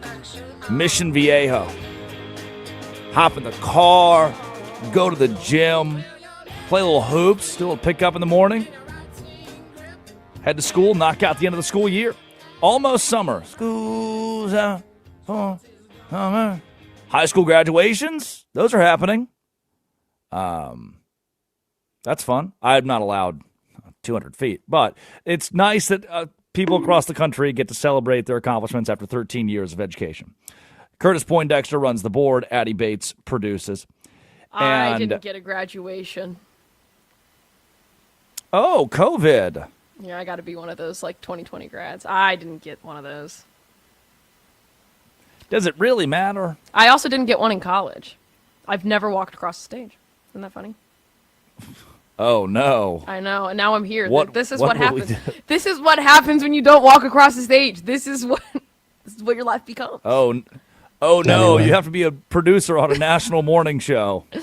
Who would have Jim thought? Rome in the afternoons. Oh, no. Who would have thought? I get to work with Curtis Poindexter every single day. Everyone Big stop Gooner. bullying her. Her life is hard. It is. My therapist knows about Curtis. Name dropped him first and last name. I said his name's Curtis. Curtis Poindexter. Not the first one to complain to a therapist about me, probably. I literally said, I love him. He's the best. Many therapists have heard from women across the world. Your therapist was like, damn, Curtis, you too? Another one? Gosh, all these women. Curtis. Anyway. Oh, that's great. It's a good segue into our Idiot of the Day. Idiot of the Day. Idiot of the Day, number one, the Cleveland Cavaliers. Yeah. Not good. Last night, Kenny Atkinson, 18-1 run. It took that long for him to call a timeout, and he still left timeouts in his pocket. I don't understand how a team can go on a 44-11 run and you just don't strategically use your timeouts.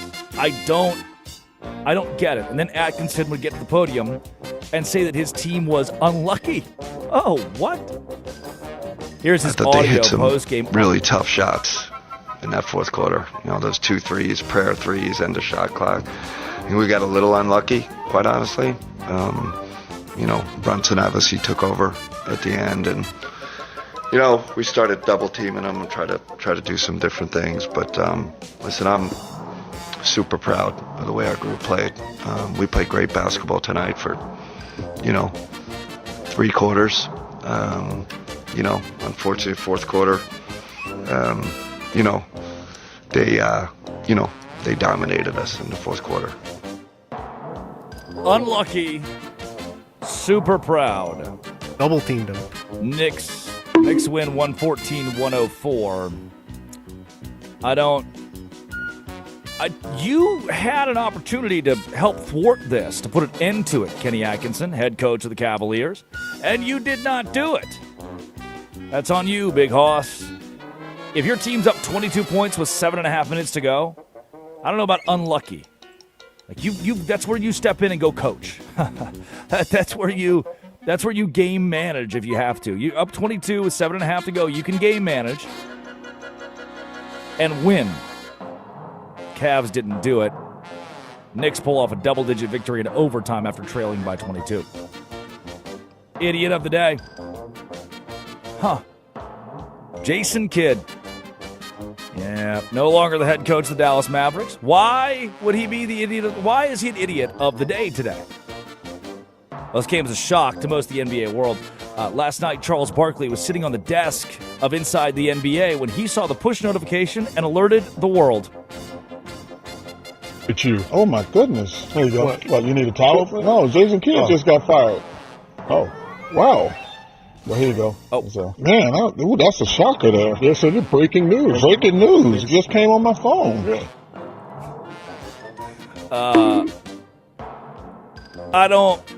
The last 30 postseason teams, by the way, just saw this stat, trailing by 20 points in the final 7 minutes, were 0-663.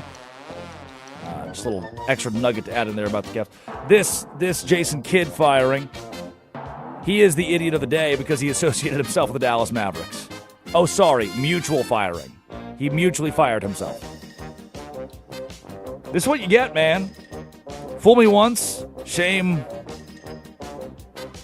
on you. Fool me twice, can't get fooled again. Addy, Jason Kidd, no longer the head coach of the Mavs. I don't know if he's the idiot. Mavs are the idiots. Ownership's the idiots. Dallas, no, we won't go. I'm just like, there's just so many idiots in this situation. And obviously, yeah, you're going to be the next one to go. If you're not winning, you're the next one to go. We saw that with other organizations already this year. As soon as you start losing, people need money, people want championships, you're gone. Also, another little quick idiot of the day, Drake Toll. Tap and Dab Media Productions tweeted out at Drake C. Toll Show, Drake, you definitely said it again. You sound like one of my high school students. Bless and love. I didn't say it. I didn't. I stand by that. I caught myself. Do not put me in jail with Rashee Rice. That's a good point. I'm gonna Brendan Sorsby, mental health. Yep. Now what? Big Mentally, Gooner. I need to say that word. ASS. You could say ass. And then yes, but the following word would be whole. Oh. As in like wholehearted. The song by Extreme. I can't say that word on the radio. Fleed. But I have to for my mental health. Just let it flee your brain. Now what? Let it flee your brain. I'm not an alcoholic. I just need my mental health beer. Anonymous big. Brendan Sorsby is not gambling so that he can be kicked out of college football. He's gambling because of his mental health. He has to. By rule. Or he'll get bullied. I'll get bullied if I don't have 10 beers at trivia tonight. What happens if we bully you? I will have to, mental health-wise, say that word. Interesting. Nothing else? Loophole.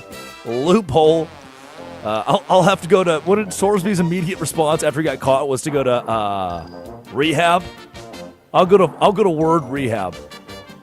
If I keep, the FCC is coming down on me. I feel the pressure. Touch yourself. Yeah, the FCC's bullying me. And I was taking shots from the front and the back. Anyways. Idiot of the day. The New York Mets for being the New York Mets. Other idiot of the day. Mike Breen? What?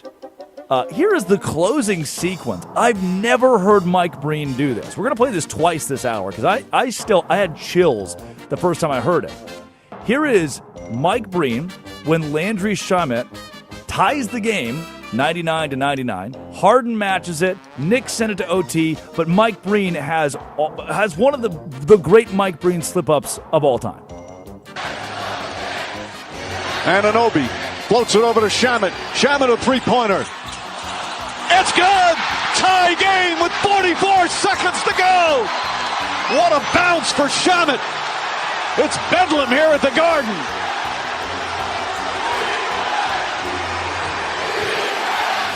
Harden pulls up jumper.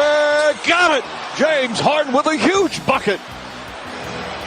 Back to a 2-point lead. 26 seconds remaining. Don't want to give up a three. Brunson with Harden on him. Brunson on the drive. The floater bank shot. It's good. Tie game again with 19 seconds remaining. No timeouts right now called by Kenny Atkinson. Both teams have multiple timeouts. Any foul is a penalty. Mitchell to Harden. Shot clock is turned off. Merrill, three-pointer, back in and out. That one halfway down. Bridges fires away. Won't go when we go to overtime. Mike Breen just faked banged you. Mike Breen, Sam Merrill, three-pointer to win it. The ball goes in and out, and Breen said, "But he had to stop mid-bang to reset and send the game to overtime." That's how good of an NBA game we got last night. That Mike Breen fake banged you, then had to put it in reverse, Terry, and send the Knicks and Cavs into overtime. But no good. Rims out. Idiot of the day today, Michael Wilbon. The ESPN guy on ESPN yelling at ESPN. We don't have to play all this, but here's Michael Wilbon going after Stephen A. Smith and his own network. Relevant. He's overstated. And by the way, I'm not talking about his career. No. Aaron Rodgers is the first ballot Hall of Famer, a great quarterback for years. He's irrelevant now. What makes him relevant now? This network talking about him every day in, day out, as if they're hanging on and waiting for, Patrick Mahomes 3 years ago. He's irrelevant. At this point, he's not LeBron James. He's not Tom Brady. He's not playing that way into his 40s. This whole thing is overstated. I knew when I saw breaking news. What breaking news? The only breaking news about Aaron Rodgers now is that he's retired. That's the breaking news. They're a third-place team in their own division, unlikely to be able to pass Cincinnati or Baltimore this year. We're talking about now. We're not talking about what Aaron Rodgers has been. So all this breathless waiting on Aaron Rodgers, we're going to chronicle it every day. I'm blaming this network. Because every time I turn on all of our shows except one, I hear about Aaron damn Rodgers. And again, it makes it sound like I'm criticizing Aaron Rodgers. I'm not. I'm criticizing us.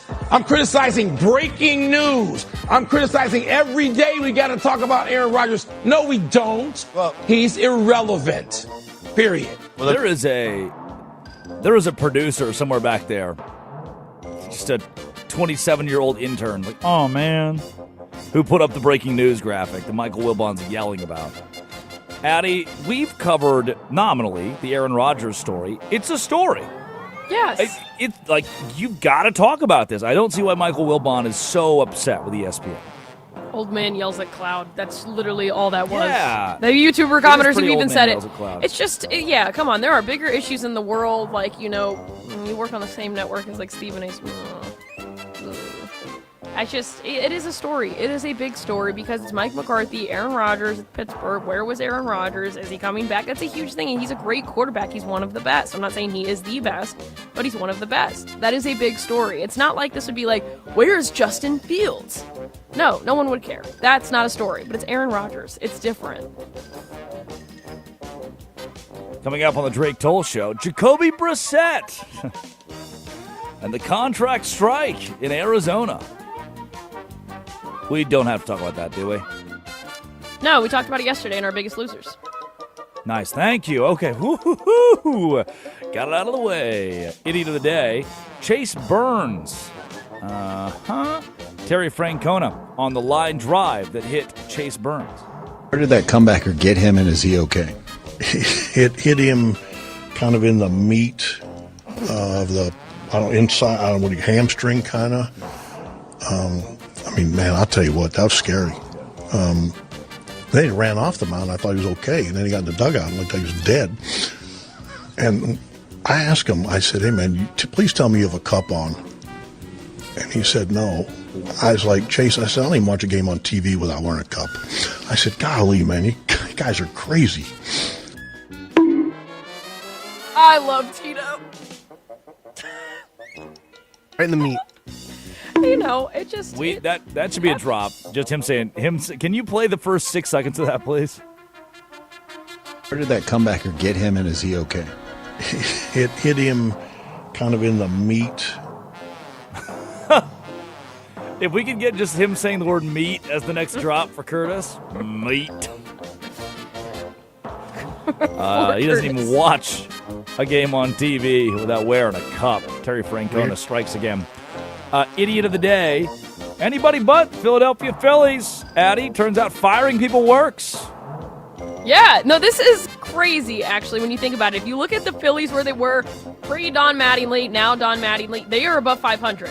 This is a team at the beginning of the year. Their players were not playing well. Do I think that was all Rob Thompson's fault? No, but he should have been fired. That was the right move. I said that early on. But the Phillies actually look like the Phillies. The Phillies look like this team who has this high payroll. You have all these star players. You have Trey Turner, Kyle Schwarber. You have Bryce Harper. And even the younger guys, Bryson Stott, finally finding their way into the mix here. And they're actually looking like a competitive team. What's their Achilles heel right now? What's their problem? Oh, let's look at the division that they're in. Who's leading that one? Oh, the best team in baseball. Okay, yeah, the Atlanta Braves. So good luck. Buena suerte. I wish you the best. Do I think you can beat the Braves? No. Like I said, I think the Braves can make it to the World Series. I think they could take on the Dodgers in the NLCS. So, yes, the Phillies, they're looking better now.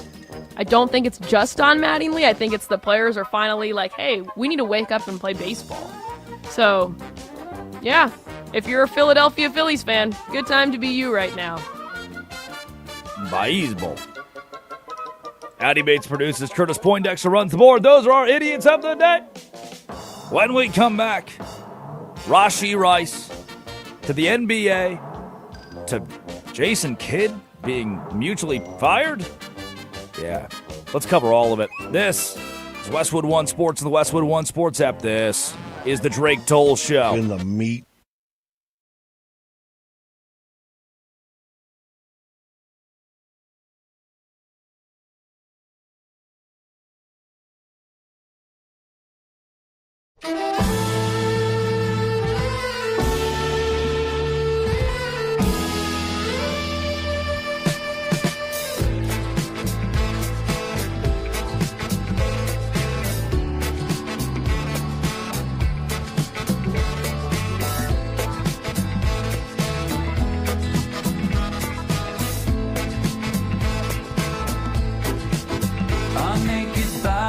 Go on trial just for laughing at the joke, just for saying of the bargain what any sales girl already knows.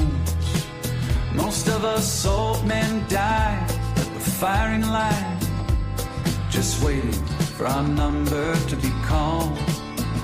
I guess time just makes fools of us all.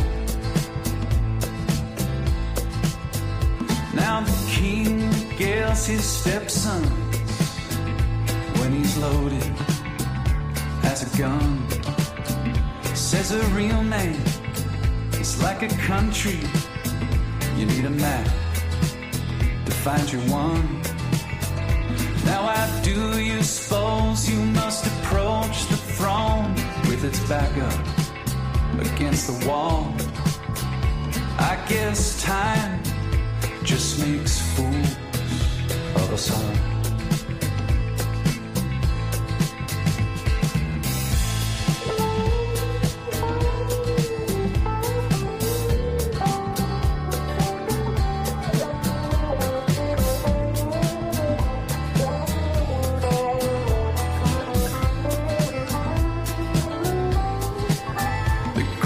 Minds of my generation gladly conscripted in the war of defending any Goliath that would deign darken the door.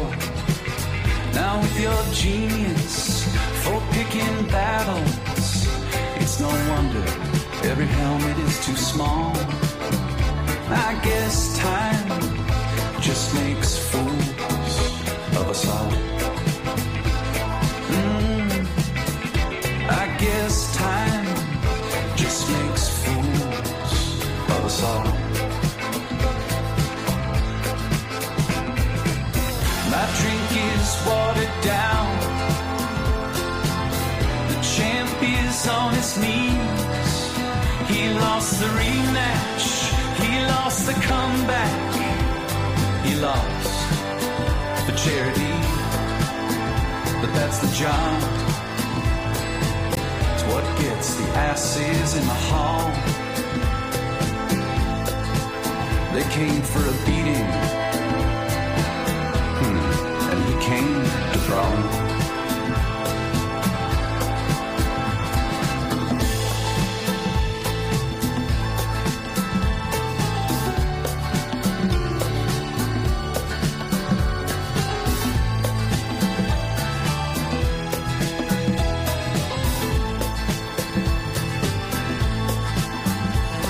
Serve your client notice that of all the young gods I have known, yours is easily the least famous to turn down the cover of a Rolling Stone. Lily white faces, so familiar and yet impossible to recall. I guess time just makes fools of us all. After a millennia of good times, God said, hey now, let's have a dream where we raise the stakes a little. Come on, let's make things interesting.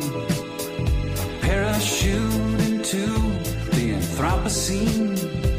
An amnesiac, a himbo Kendall. I guess time does make fools of us all.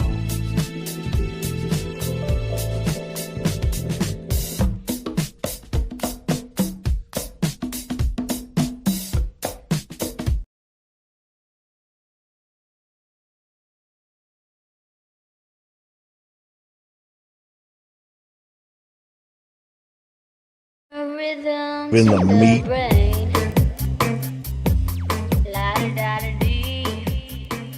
It is the Drake Toll Show on Westwood One Sports and the Westwood One Sports app. Drake Toll with you. And the New York Knicks are going to the NBA Finals, as are the San Antonio Spurs, huh? Well, it looks like the way the series is headed, for the Knicks at least. The Cavs ran out of steam. No doubt about it. Not just ran out of steam, but aggressively bad. And the Knicks up 1-0. There's just not an avenue. Cleveland doesn't have the horses in the stable, much less the stamina to put up with Jalen Brunson. On the other side, the San Antonio Spurs have a guy named Victor Wembanyama. And he's upset because he didn't win MVP. Now, he's not actually vocally upset, going to press conferences and saying, oh, woe is me. I should have been the MVP in the NBA. It shouldn't have been SGA. No, too mature for that. But 41 points, 24 boards, 3 blocks against OKC in Game 1 in a game where the Thunder, double overtime game, in a game where the Thunder were up 108-105 late, and Wemby hit a 32-footer. Bang! To tie things. Takeover card. Can Oklahoma City put up with that? Well, they didn't in Game 1. 122-115 Spurs in double OT, and now that series continues tonight. Also in Oklahoma City. They'll remain over in Bricktown. And if Wemby and company get the job done again, that's it. This is a must-win game for the Thunder because of Victor Wembanyama's existence. I know the Thunder are that good. They're the best team in the NBA, the best roster in the NBA. They do not match up well with the San Antonio Spurs.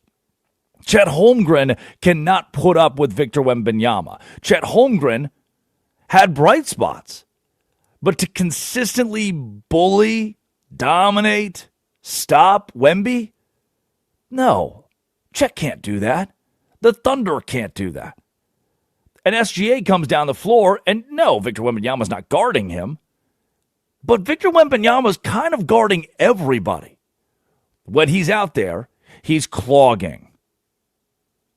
And it was so effective, the Spurs were able to rally multiple times to knock off the Thunder. And again, if they do it tonight, that series is done, headed back to San Antonio. But last night, this is if you're waking up, man, I hope you watched it. If you didn't, I'm going to take you back through it. The New York Knicks down by 22 points with 7.5 minutes to go. There was a Brunson period from the 5:50 mark to the 3:30 mark in the fourth quarter where the Knicks went from down 15 to down 5 because Jalen Brunson took off. Here is a minute, all compiled together, a minute of Jalen Brunson, who had 38, doing Jalen Brunson things. It only takes a couple of shots to put that pressure back on the Cavaliers. Brunson drives on Wade. Scoop layup. It's good. Beautiful shot from Brunson. Since my time in the league. Well balanced, well coached. But still trailing. Brunson banks it home again. Brunson guarded by Harden. Wants to clear out. Fakes. Drives. Gets inside. Pull-up jumper. Got it. Cavs might want a timeout if he scores. Brunson. Three-pointer. Puts it in. Captain Clutch has come alive. It's a 5-point game. Timeout Cavaliers. An 18-1 run. Yeah, finally the Cavs called timeout. They would still have a couple of them after the fourth quarter expired, where they allowed the Knicks to go on a 44-11 run to end the game.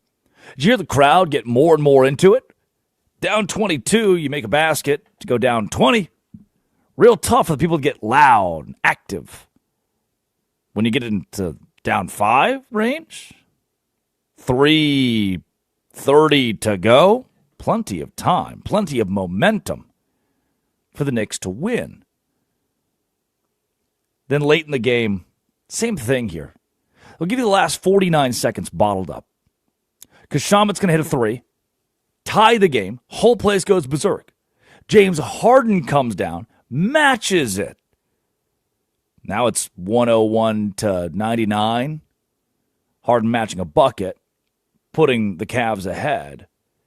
And then the Knicks needed Jalen Brunson to do Jalen Brunson things to get them into OT. Anunoby floats it over to Shamet. Shamet a three-pointer. It's good!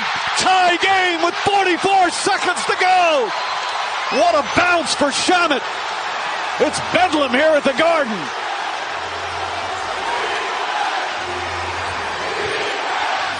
Harden pulls up jumper. Got it! James Harden with a huge bucket. Back to a 2-point lead. 26 seconds remaining. Don't want to give up a 3. Brunson with Harden on him. Brunson on the drive. The floater bank shot. It's good. Tie game again with 19 seconds remaining. No timeouts right now called by Kenny Atkinson. Both teams have multiple timeouts. Any foul is a penalty. Mitchell to Harden. Shot clock is turned off. Merrill, three-pointer. In and out. That one halfway down. Bridges fires away. Won't go when we go to overtime. Again, I cannot emphasize this enough today. Mike Breen went to say bang on a Sam Merrill three-pointer to end the game, but had to stop himself. That's how good of a contest we got. Shamet tying the game, Harden driving down, Brunson tying it, go to overtime. And the Shamet shot bounces off the rim, up into the air, and then back through. The Merrill shot at the end was so close to going in, which would have, obviously, if the Shamet shot doesn't fall, if it doesn't bounce perfectly, if the Merrill shot goes in, this game's entirely different. The Cavs win. The Merrill shot was so close, I reiterate, so close that Mike Breen on the call with ESPN thought it was in. Margin of error was microscopic as the game got late. And with 1:49 to go in overtime, Shamet, dagger. Brunson cross court. Shamet puts it up. Puts it in! A 9-point lead. Timeout Cavs. Bedlam here. Timeout Cavs. I wish we'd have heard that a couple more times. Timeout Cavs. Huh? Now you're going to call timeout Kenny Atkinson? Woke up today. unable to use the ones that were on the table last night. And Mike Breen did a great job painting the picture post-game. The final call of a Game 1 win for the Knicks gives you the full perspective on just how incredible, how loud the Garden was, how incredible this comeback was at home. Down 22 with 7.5 to go. Knicks take Game 1 behind the brilliance of Jalen Brunson.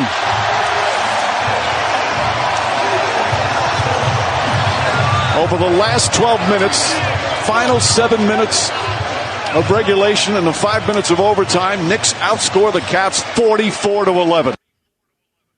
That is a stunning stat.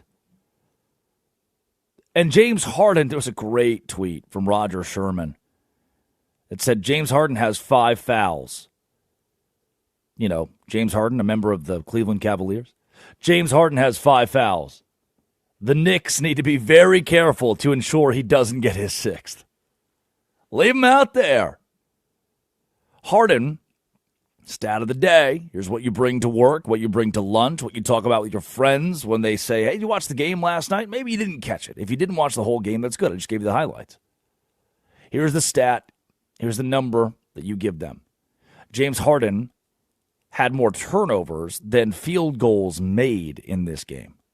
He was 5 for 16 shooting, 6 turnovers. Oof. You hear that? 5 for 16 shooting, 6 turnovers. Somehow, though, that's not the number I'm alluding to. It's not what I'm referencing. You ready? James Harden has had more turnovers than field goals 6 times this postseason. In the NBA playoffs, James Harden has had more turnovers than field goals made on 6 separate occasions this year alone. That is worse than bad. Last night it was Donovan Mitchell or bust for the Cavs. Evan Mobley, James Harden, neither of those guys did much. Jarrett Allen, not a huge fact. Sam Merrill played well. But the strategy of slow the game down, play tactical basketball, pass the ball a lot, it worked. It worked. Until the Knicks were like, hey, let's just target James Harden. Yeah. Let the guy who's not that good right now, let the old man play. Come on, do it. Win the game. Come on, James Harden, go win the game for your team. Come on, do it. He couldn't. He fell apart. 1 for 8 from deep. And I don't get why Kenny Atkinson, A, left Harden out there, B, didn't double-team Jalen Brunson, who went nuts. Brunson, 38 points. The Knicks in that last 12 minutes just played a clean game. Mike Brown, comeback like that. Came to the podium and just opened with, well, never seen anything like this. I got to give my group credit. They've been resilient all year. And I don't know if I've seen that in a playoff game. I don't know if I've been a part of it. Maybe I have. But to be down 18, 19, 20, whatever we were down, and to find a way to come back and win. I take my hat off to my group. And, Cleveland, they were shooting the ball well. They were turning us over. They were getting the ball in the pocket and taking advantage of us. And we just found a way. We found a group of 5 guys that went out there, ended up getting stops and, scoring the basketball. Jalen Brunson was 8 for 10 last night when Harden was guarding him. I heard Mike Brown say that he's never seen a comeback quite like this, never been a part of a comeback quite like this. James Harden helped the Knicks rally in this game. Brown even talked post-game about how bad James Harden is at basketball. Head coach of the Knicks, Mike Brown. If it does or not, but, you hope telling your guys that it gives you a little bit of a psychological advantage. I'm a bled out secret. When I was with Golden State, we played Houston in the playoffs.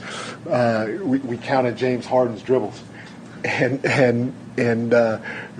we told our guys, hey, he's dribbling close to 1,000 times. He's not doing that anymore because they got Donovan Mitchell. But at the time, we were like, he's dribbling almost 1,000 times a game, and our high guys, KD at like 300 or right below 300. Keep picking them up full court. Keep making them dribble because at the end of the series, at the end of games, it's going to wear them down. I mean, he just let out, which, silly, Mike Brown, don't do that. Don't tell the world your secret. Don't tell everyone how you did this. The series isn't over yet. Mike Brown just told you James Harden's kind of bad at basketball. And that Kevin Durant was dribbling the ball 300 times a game. James Harden was dribbling the ball 1,000 times each night. Let him dribble. Yeah. Force him to keep dribbling. The more you dribble, the worse things happen. The more you dribble, the worse things get. Pass the ball. Move the ball. No. Give it to James Harden and hope he just runs in circles. That was the strategy from Mike Brown. He revealed it to the world, and it worked. Kenny Atkinson, I thought last night, just didn't use his timeouts, I didn't think he was great in the postgame press conference at justifying how a collapse like this happens. Here is Kenny Atkinson on how the Knicks got lucky to win this game. I thought they hit some really tough shots in that fourth quarter. Those 2 threes, prayer threes, end of shot clock. I think we got a little unlucky, quite honestly. Brunson obviously took over at the end, and we started double teaming them and try to do some different things. But listen, I'm super proud of the way our group played. We played great basketball tonight for 3 quarters. Unfortunately, fourth quarter, they dominated us in the fourth quarter. Okay, what? You got unlucky? Odd. I didn't read last night as unlucky. I didn't read the Knicks as having luck. I think the Cavs, you just got bad. Too much James Harden. Too few timeouts. And the Knicks win it by 11 at home. And the Cavs are done for. Here's what you can expect tonight from Victor Wembanyama and the San Antonio Spurs against Oklahoma City. Who will win and how will they win? Does OKC get revenge or does San Antonio creep closer to putting the series away? Let's answer that question next. It's Westwood One Sports, the Westwood One Sports app. This is the Drake Toll Show.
I got a sweet little body as you're rolling in the meat. It's the Drake Toll Show on Westwood One Sports and the Westwood One Sports app. Addie Bates produces. Curtis Poindexter runs the board. Tonight in the sports world, can I interest you in some Mitch Marner? Anyone? Can I interest you in some National Hockey League postseason? The last time we saw anybody on the ice, it was the Canadiens and the Sabres in overtime in Buffalo. Sabres were down 2-0. Tied it up in the third period, sent it to OT, lost 3-2. Now tonight, the Golden Knights take on the Avalanche. Nathan McKinnon. We get Jack Eichel. Told you I watched these Golden Knights. I watched them live 2 weeks ago. And the mix of physical, it's just, they fired a coach. They fired the coach with 2 weeks left in the regular season. Less than that, I've slept since then. Just to make it to the conference finals. Now, part of that, it lends itself to how hockey does it. In the sport of hockey, the top three teams in the league could all be in the same little pod and face off in round one and round two, and you eliminate some of the best talent based on playing it by division, the playoffs by division. But I think the Knights and the Avalanche could be a fun series. I think the Knights could be swept by Colorado, and it'd still be a fun series. Because the Golden Knights have the storyline of, well, we fired the coach to win, and we wanted to win now. We want to win in the postseason, and it's worked. Who's ever fired their coach with a week left of the regular season and then gone to the conference finals? That's a story. We'll cover that game closely tomorrow based on what happens tonight. And in the NBA, the Spurs, after their incredible comeback, double overtime victory in Oklahoma City. Victor Wembanyama doing stupid things. He's the best player in the NBA. He's the best player on the planet Earth. Tonight, we'll see him in action again. Here is what you can expect. Here's what to watch for. Shai Gilgeous-Alexander has to open this game with a 16-point first half, or 16 or more points with 16 or more points in the first half. Whoa, baby. He has to. I venture to say 20 or more points. If he was playing for any other team in the league, he's going to have to take over. A la, what Jalen Brunson is doing during different periods of these games for the Knicks. SGA has to have 16 points in the first half, if not more. The only reason I don't say 20, 22, 24 is because the cast of characters around SGA is so talented. OKC is the deepest, the best team in the NBA. SGA needs an efficient 16 points in the first half. Open up with aggression and pace. Set the pace. Finding a way to ensure that Victor Wembanyama, who is the ultimate play, he's just in the middle. He's defending everyone at once. He's 7'4", 8-foot wingspan.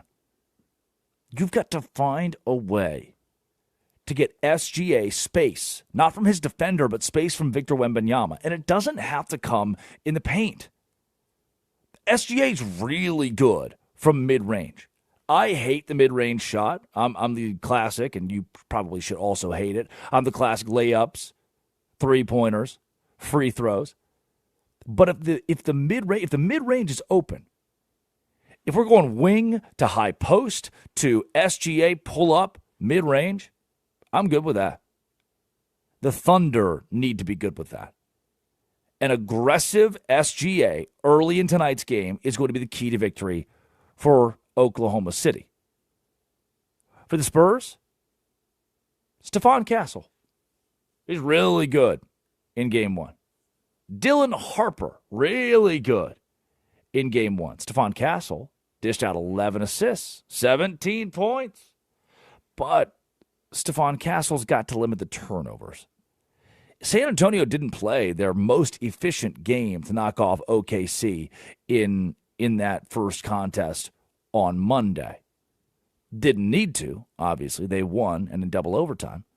But 11 turnovers from Stephon Castle. His 17 points, 11 assists are good. But to triple-double yourself, if you add in turnovers with 11 of those, that has to be limited tonight. And Dylan Harper, who stepped in for De'Aaron Fox, 24 points, 7 for 7 from the free throw line, 11 boards, 6 assists, 7 steals for Dylan Harper. If he replicates that, it gives the Spurs yet another option. Namely, on defense, it gives the Spurs more oomph against Oklahoma City. And for San Antonio, again, they didn't play their best game. Champagny, 3 for 11 from deep. Stephon Castle, 1 for 6. Dylan Harper, 1 for 7.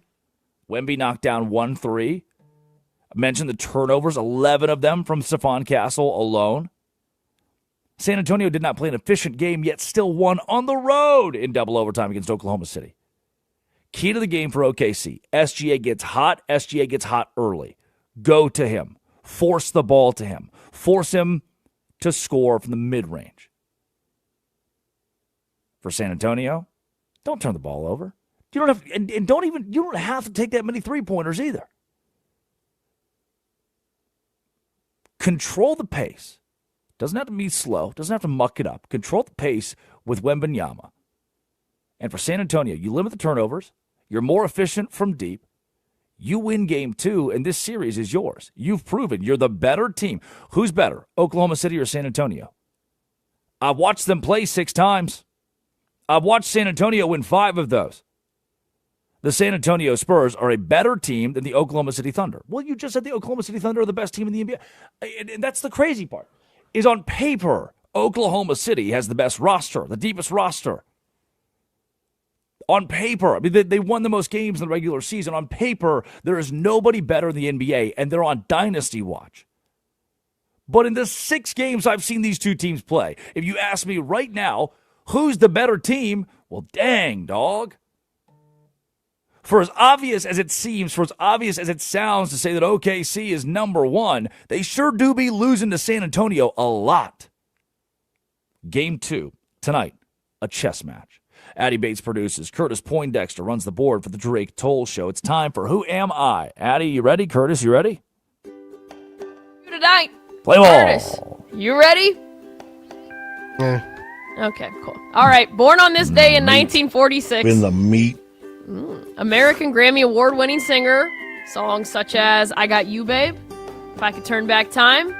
Also an Academy Award-winning actress in Mask, Moonstruck. Curtis, I'll give you your first shot at it. It's pretty easy. Oh, no. What's the first lesson you learned in preschool? Club? It's the first lesson you learned. Talk about Fight Club. Second lesson you learned in preschool after the Fight Club thing. Oh, I remember. You learn how to share. Drake got that one right. Share. All right, here's your next one. American Baseball Hall of Fame manager, 4-time Manager of the Year, born on this day in 1941. He was a coach in the World Series 1977 for the Yankees. He played for the Yankees. But he was a World Series winning manager, too, in 1995. Share. It's not share. No. Rest in peace, Bobby Cox. Drake told 2 for 2. In the meat. I wrote his eulogy.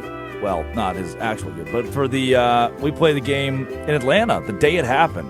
I wrote the eulogy. That's cool. I wrote his obituary 3 years ago that's one of my morbid jobs. They do that. Yep. Any person that could die, MLB Network, ESPN, they've got the video ready. Jason Kidd got fired, and ESPN was like, well, Addy? Here's your obituary.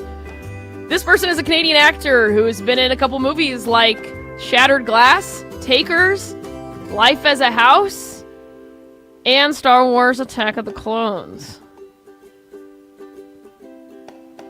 And Revenge of the Sith. And Ahsoka. Hayden Christensen? Adam Driver. Oh, wow. There you go. Canadian? Curtis got one. Yes, he is Canadian. That's my boy. Curtis got that one. You said Alrighty. Christensen? Is that right? Okay. Yeah, of course. All right, this person was an American singer and actor who left a lasting impact on the culture, nicknamed the chairman of the board, or Old Blue Eyes. Curtis. Tuned out, but I heard Old Blue Eyes, and that's Sinatra. Yeah, it is Sinatra. Oh. Yeah, wow. Curtis. We have a tie. We have a tie at the moment, so this is our tiebreaker really quickly. American actor. He was in It's a Wonderful Life, Mr. Smith Goes to Washington, and Vertigo. No idea. Yeah, You've never seen It's a Wonderful Life? Yeah, I have. I don't know who's in it. It's old. James Stewart. Curtis, rock, paper, scissors. Here we go. Ready? 3, 2, rock, paper, scissors, shoot. Curtis wins. Armin Williams, Addy Bates, Curtis Poindexter, Ryan McGuire, Colin Jones, Bruce Gilbert. Damn. The Drake Toll Show. In the meat. This is Westwood One Sports.